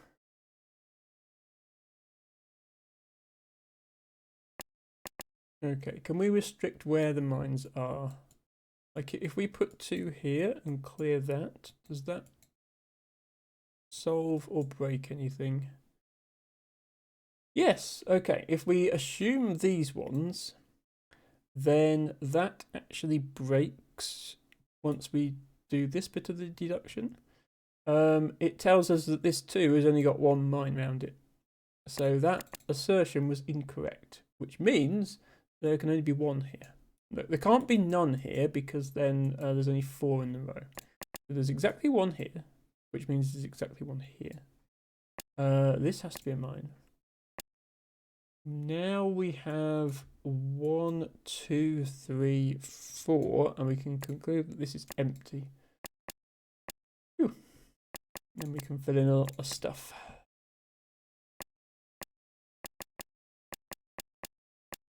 When I'm going quick like this, it's all easy deductions. Like an easy deduction is, I mean, like, for example, here, there's a 3 and there's only 3 tiles around it, so they must all be mines. Like this is a 2 and there's only 2 mines around it, so they must 2 cells, so they must be mines. When there's deductions like that, they're very quick to do.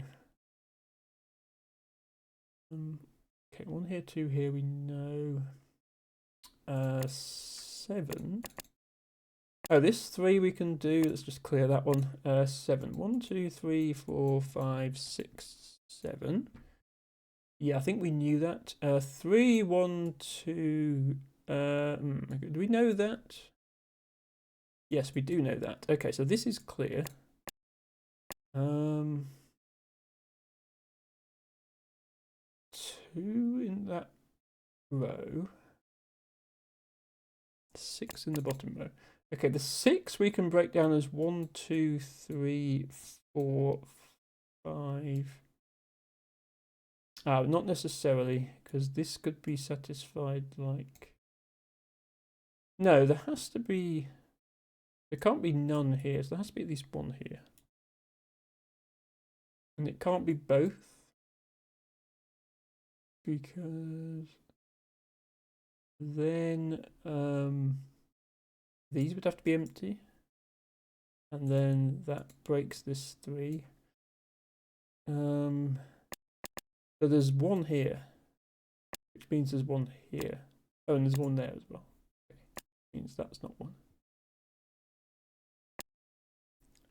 So actually in here we have 1, 2, 3, 4, 5,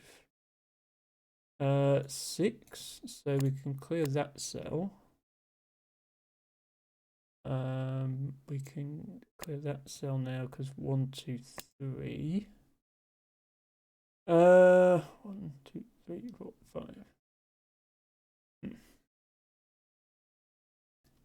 Oh, that one. Yeah, okay, that's what. Right, yeah, there's 3 left, and they have to be here, here, and here. So this cell is clear. Hooray! Another one solved, and it's a blue one. For some reason, column 2 is the column that we're struggling to solve correctly. How are we doing for time? We have got 20 minutes left. Okay, let's see if I can. We'll see that we can't finish this one. Let's see if I can maybe finish the rest of this row, though. Okay. I immediately see a 0, so I'm going to clear it all. And do... Oh, no, hang on. I was about to do diagonal adjacency logic. This is not diagonal adjacency. We need to be careful. This is... my most common way of failing these levels is by getting that wrong. The sort of variant rule for that level.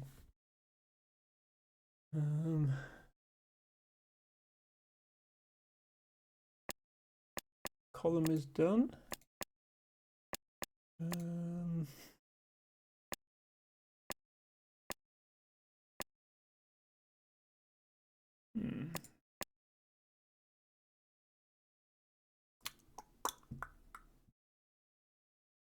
Now what?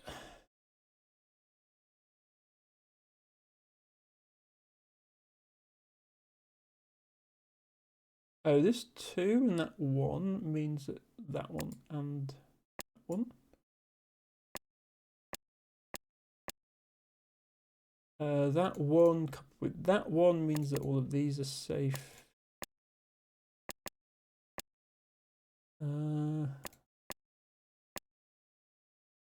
Okay.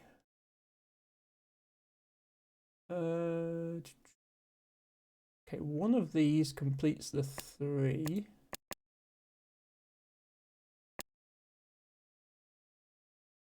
Don't know which one.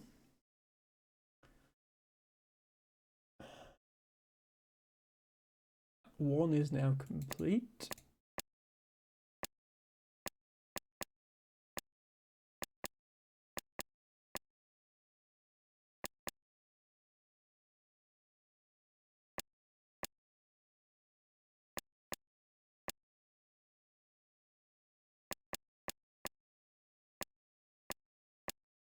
Little staircase of deductions there.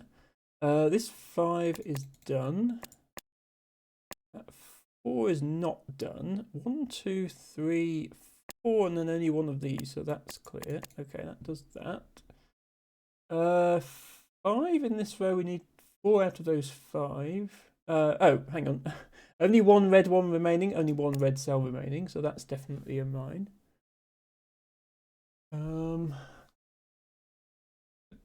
2 in this column, we've only got 1, and a 5, so 2 out of those 3.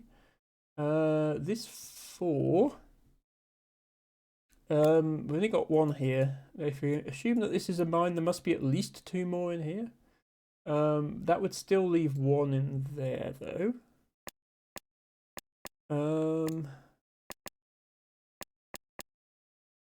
How are we supposed to do this? Oh, I see what we're supposed to do. We're supposed to use the coloured numbers, of course. Light blue 3. There's got to be at least 2 here, and there's got to be at least 1 here to finish this 5. So that's the 3. Ren says, I just accidentally created Christmas for my cat by spilling her treats on the floor. Oh no. Well, lucky cat, I guess. Yeah, right. So if we know there's exactly 2 here, we can place 1 there. We can also place 1 there, and then we can clear all the rest of these blues apart from... Oh.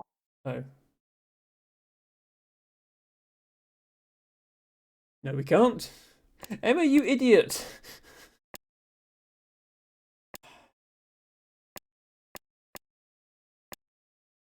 I'm very good at not being good at this game.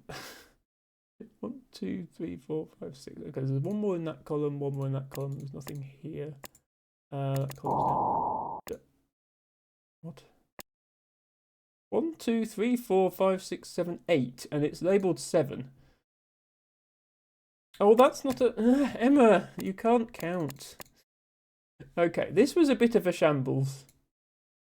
If we're playing by proper Minesweeper rules, then I have failed this level. Okay, 1 there, 1 there. So we reveal all of those. It wasn't a satisfactory clear, but I have cleared the level. Let's go back to 60.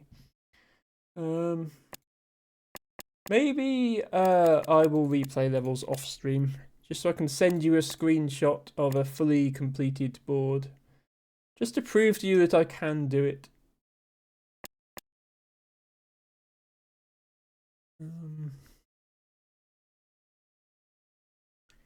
Just noticed I have this emote, says Altibago. But you didn't know you were subscribed to Noodle Wolf? They have 75 emotes. Oh no, sorry, that one you mean. Cat Jeff Pop. Ah, I see. You're looking for alternative panda consumption emotes. Listen, Altibago, just because we're not on Lana the Panda's stream doesn't mean that it's suddenly okay to eat pandas. Okay, pandas are for respecting and admiring and not for eating. Okay? No sharks eating the pandas. No, it's not for doing. Okay, it can't be those two. That one and that one. That one. So that one. And then something. I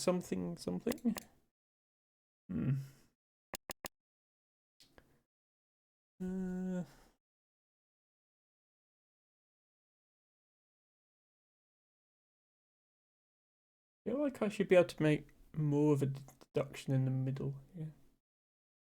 Oh, I can. Yeah, if this is a mine, then it's got to be diagonally opposite because of there's ones all the way around. These ones form a little chain of ones, so it's got to be here and here, or here and here. So either way, it's one of these two. So it's not any of these, or any of those. By the same logic, or that one, or that one. And using that information, we can dot.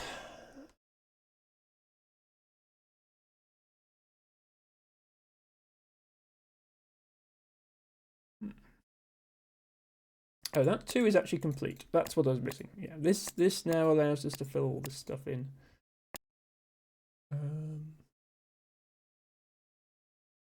Okay. That one. Those.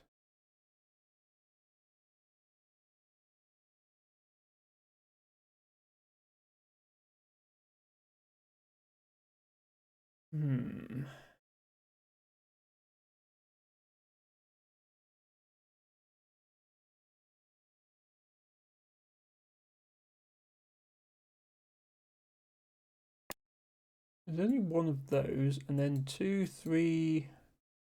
Ah, that's not all. I was hoping that would account for all 5, but it doesn't. It could be those two, or it could be like those two.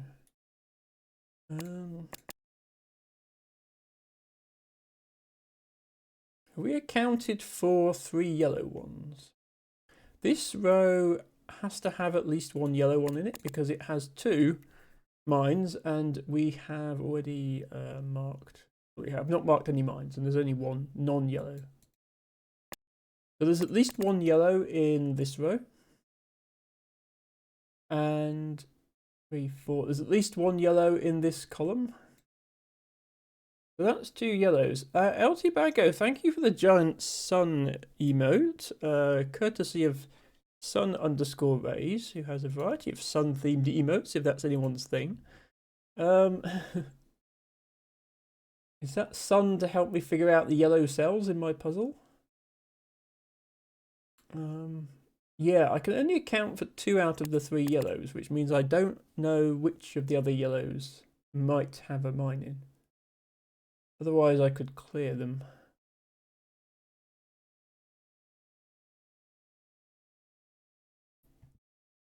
Can I do anything with this area? This area looks like I should be able to deduce something. There's a mine here. Sorry, I appreciate green on yellow is not the easiest thing to read. If there was a mine there, it would imply that, and then that, and then that. Everything still works though.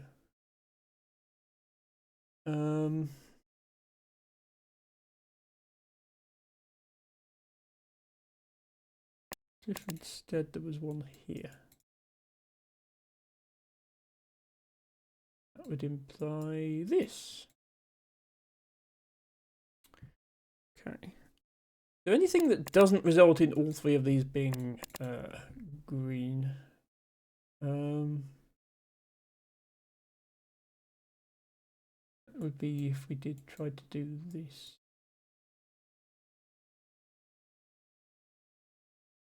No, that would still work though, because you just do this instead. Or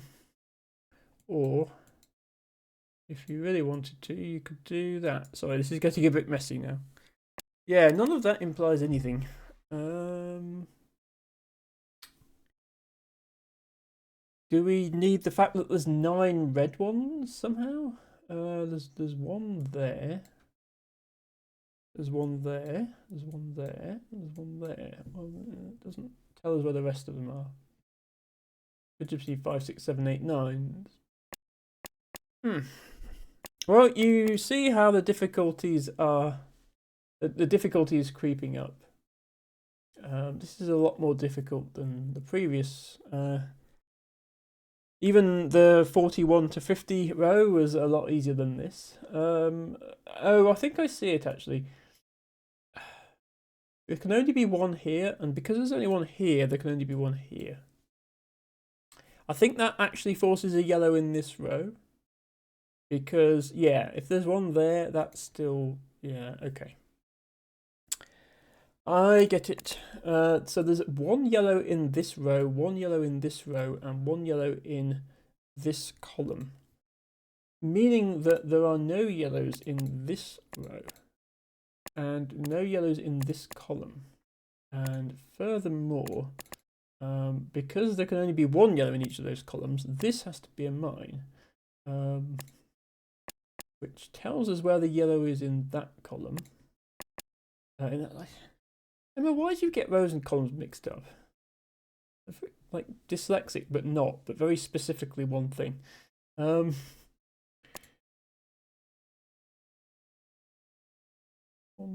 2, 3, 4, and we can only do one yellow, so this has to be a mine.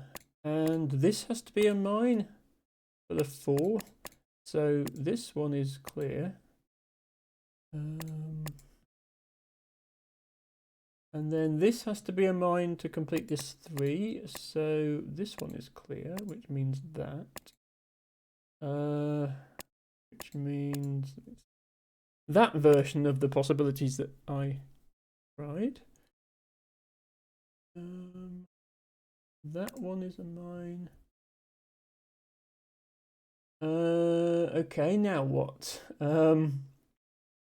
We know that there are 2 blue ones left. One of them has to be down here, because we know that that is a mine. And we know that that is, so one of them's there. So we can reveal the rest of the blue tiles. So yeah, we can do that now. Do that. So yeah, there's one yellow left, we know that. Now there are 3 red ones left. One of them is definitely here. There's 1, 2, so there's 2 more reds here. That's the 3, so that's and that. Those are safe. There's 2 in this column, so there's 1 here. So there's not that one or that one. That completes the 4. 1, 2, 3, 4, 5. Okay, there's one blue left and 1 grey, which is in here, so that's empty. This is a 3, so 1 there, that's empty, and we did it. Okay, not only did we do it, but we did it and it's blue. That one, actually, once I got... The tricky bit was counting the yellows. Once I got that, it actually flowed quite well. 25... Okay, we've got like 5 minutes to go. I will start another level. Can't promise I'll finish it, but we'll start one. See how we go. We are back to our old friends, diagonally adjacent squares. But to spice things up a bit, this level has holes in it. So there are random squares that you think you can reveal, but you can't because they're not there.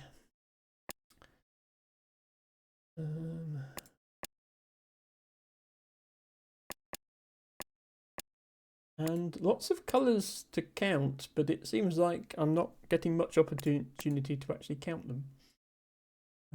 Maybe they will be significant in a moment. I do think sometimes they put in column or colour clues that aren't actually needed to solve the puzzle.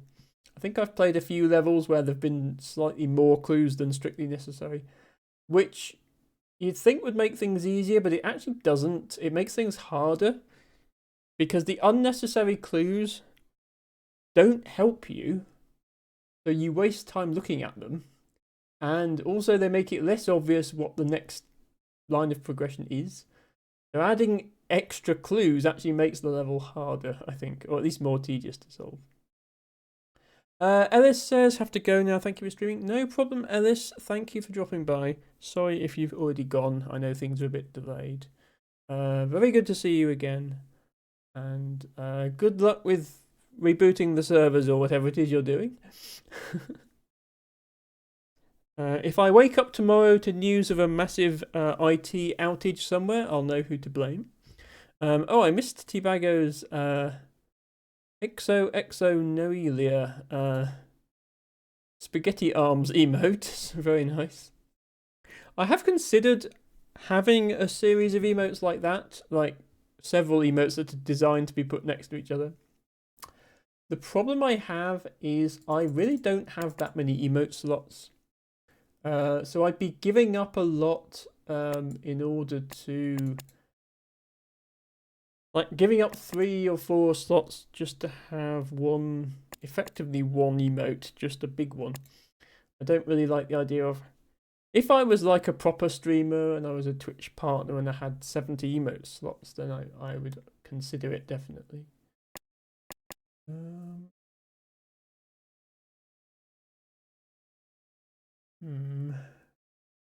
Okay, only one yellow remaining, but it could easily be that one or one of the others. So that doesn't tell us anything yet. One orange remaining, which we obviously know is in there.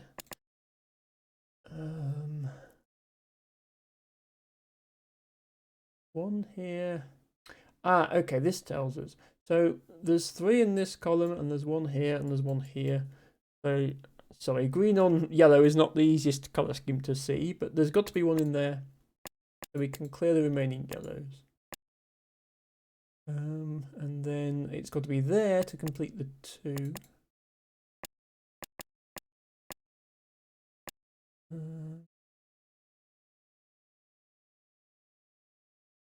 Okay. 6 in this last column. 1, 2, 3, 4. And then there's 2 next to this 3, 5, 6. So these 2 are empty. And we can do that. Okay, this is interesting. So there are 6 blues remaining. There are 6 mines in this row, and the row is all blues, but there's already a mine in this row. But there's 5 mines in the blues, which means the 6th one is that one. So we can clear that. Then what can we do? Well, I don't know. 5 reds I don't think is helpful just yet. We know there's 1 here and there's 4 here. So there's 2 more left to place in the 7 column. El Tibago says, providing another example of multi-slot emotes, this one from Snoot Newt, yes. They can be fun, but I don't know that I want to give up slots unless you're a big streamer. Yes, exactly. I agree. Well, clearly I need to become big streamer. Not sure how that happens. Probably not through playing Temetsi, I would say. Especially not playing Temetsi and getting stuck on most of the levels. Right, there's 1 here, which means there's 2 here. Which means there's only 2 in the rest of this. That doesn't really tell us anything though. And there's 3 in there, and there's 4 in there, and there's 5 in there, and there's 5 in there. none of the horizontal clues or coloured clues are telling us anything. This vertical clue is just telling us there's one there, which is not very helpful because we know that from the orange clue. And this vertical clue just tells us that there's there's one there, so it tells us there's two in here. None of that is helpful.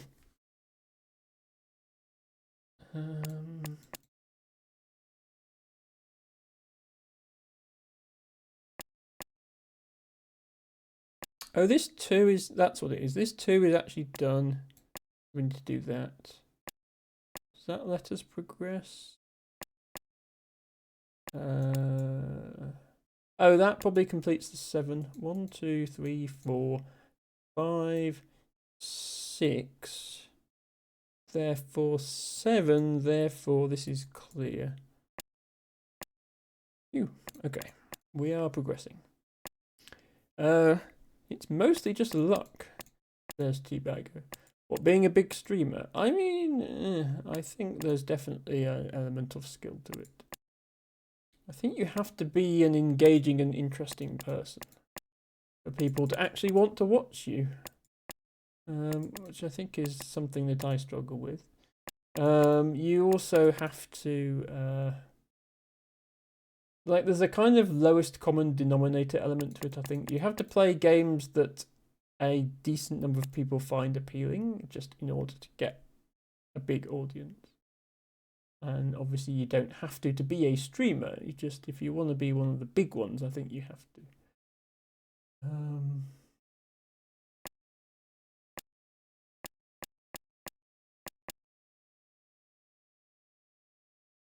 And, you know, you have to have skill at talking to a large number of people and not panicking and saying things that people don't like. I have unfortunately done in the past. So, safe to say that's not a skill I have either. Right, come on, we must be nearly there. It's one of these and it's one of these.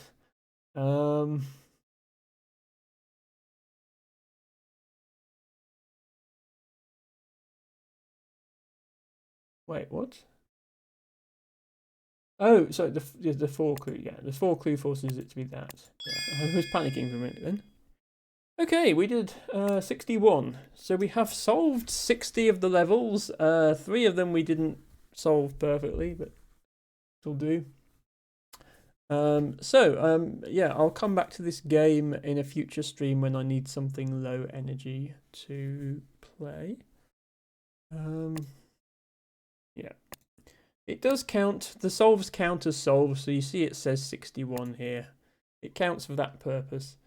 There's no bonus for getting all them blues. There's not even an achievement for getting them all blue. It's only purely for your own self-esteem that the blue option is there. But yeah, we will come back to that game in a future stream. I am planning to try and do at least 3 streams this weekend. It is a long weekend here in the UK. We have a public holiday on Monday. And I am thinking of doing the stream on Monday. So I will do the 3 streams, but yeah, the 3rd one will be on Monday. I will post details in my Discord as usual. Slight deviation from plans because I was thinking of going back to Lingo today, but that was before I realised that we had some unfinished business in the electrifying incident. So with that out of the way, I am gonna go back to Lingo tomorrow, and if I get completely stuck, can't make any progress, there is a sequel to Lingo called Lingo 2 that has now been released and is apparently just as mind-blowing as the first one. So we can give that a go. Hopefully it doesn't require you to have beaten the entire first one before you play it. And then in a slight change of pace from those games, for the Monday stream, I would like to start Animal Well, which was a game. I can't remember if Ren actually redeemed it as a request before I stopped doing requests. Ren definitely wanted me to play it. So we're going to play it. It is a puzzle game, but it's like an exploration puzzle game. It's a bit different to the puzzle games I've been doing recently. It's more like something like Fez, I think. So I'm looking forward to that. That will be a nice change of pace.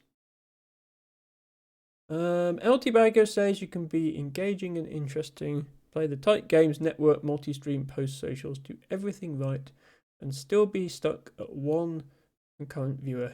Getting really big is mostly luck. Well, T-Bagger, if you ever find any streamers that meet all those criteria but only have one viewer, then let me know, and I will try and make it 2 viewers. Anyway, on the subject of increasing streamers' view counts, let's raid somebody, shall we?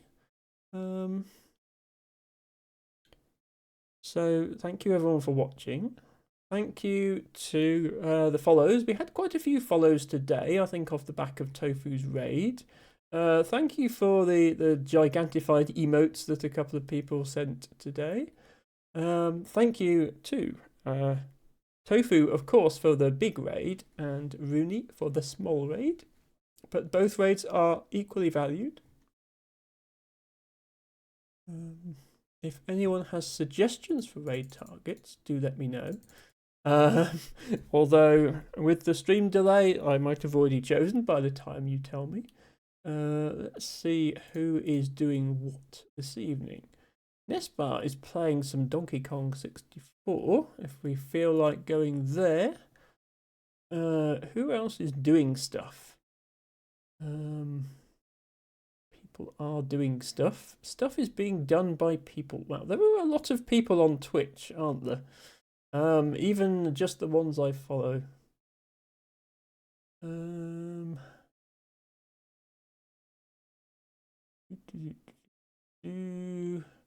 Oh, Pidge is live. Pidge does Jackbox, a bit like Heron to Birds used to do. Also, like Heron to Birds, usually a bit too late for me to join in. But we could take a raid to Pidge. Yeah, Pidge is a friend of Hazel Azazelzel, who this stream was very much dedicated to on account of the plushie. So maybe we'll go there.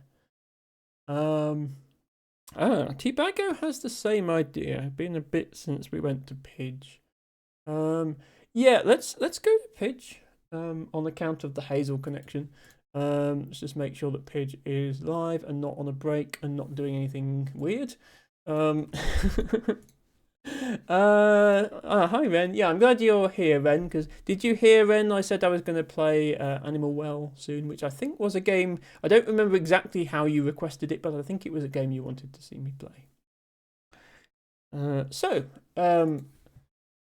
I'm going to put the raid message in chat before I start the raid countdown, because otherwise I think everyone's going to miss it. So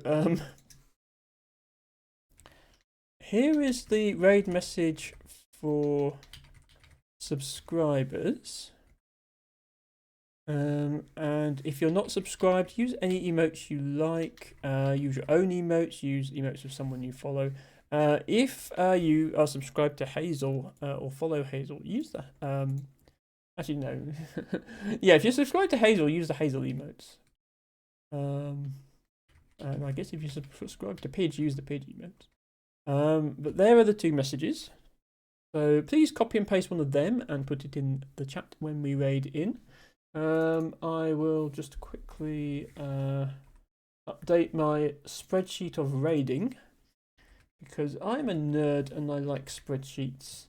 And it also means I can go, hey, we've raided 81 streamers with a total of 206 raids and other useless information like that. Okay, that's probably enough stalling for people to have copied the raid messages. Let's do the raid. There we go. Yeah, if you're a fan of Jackbox and you're not heading to bed yet, then you can. I think Pidge, the demand for the Jackbox games on Pidge's stream tends to be quite high, so make sure you get in there. But yeah, I will be back tomorrow and Monday, and until then, thank you all very much for watching.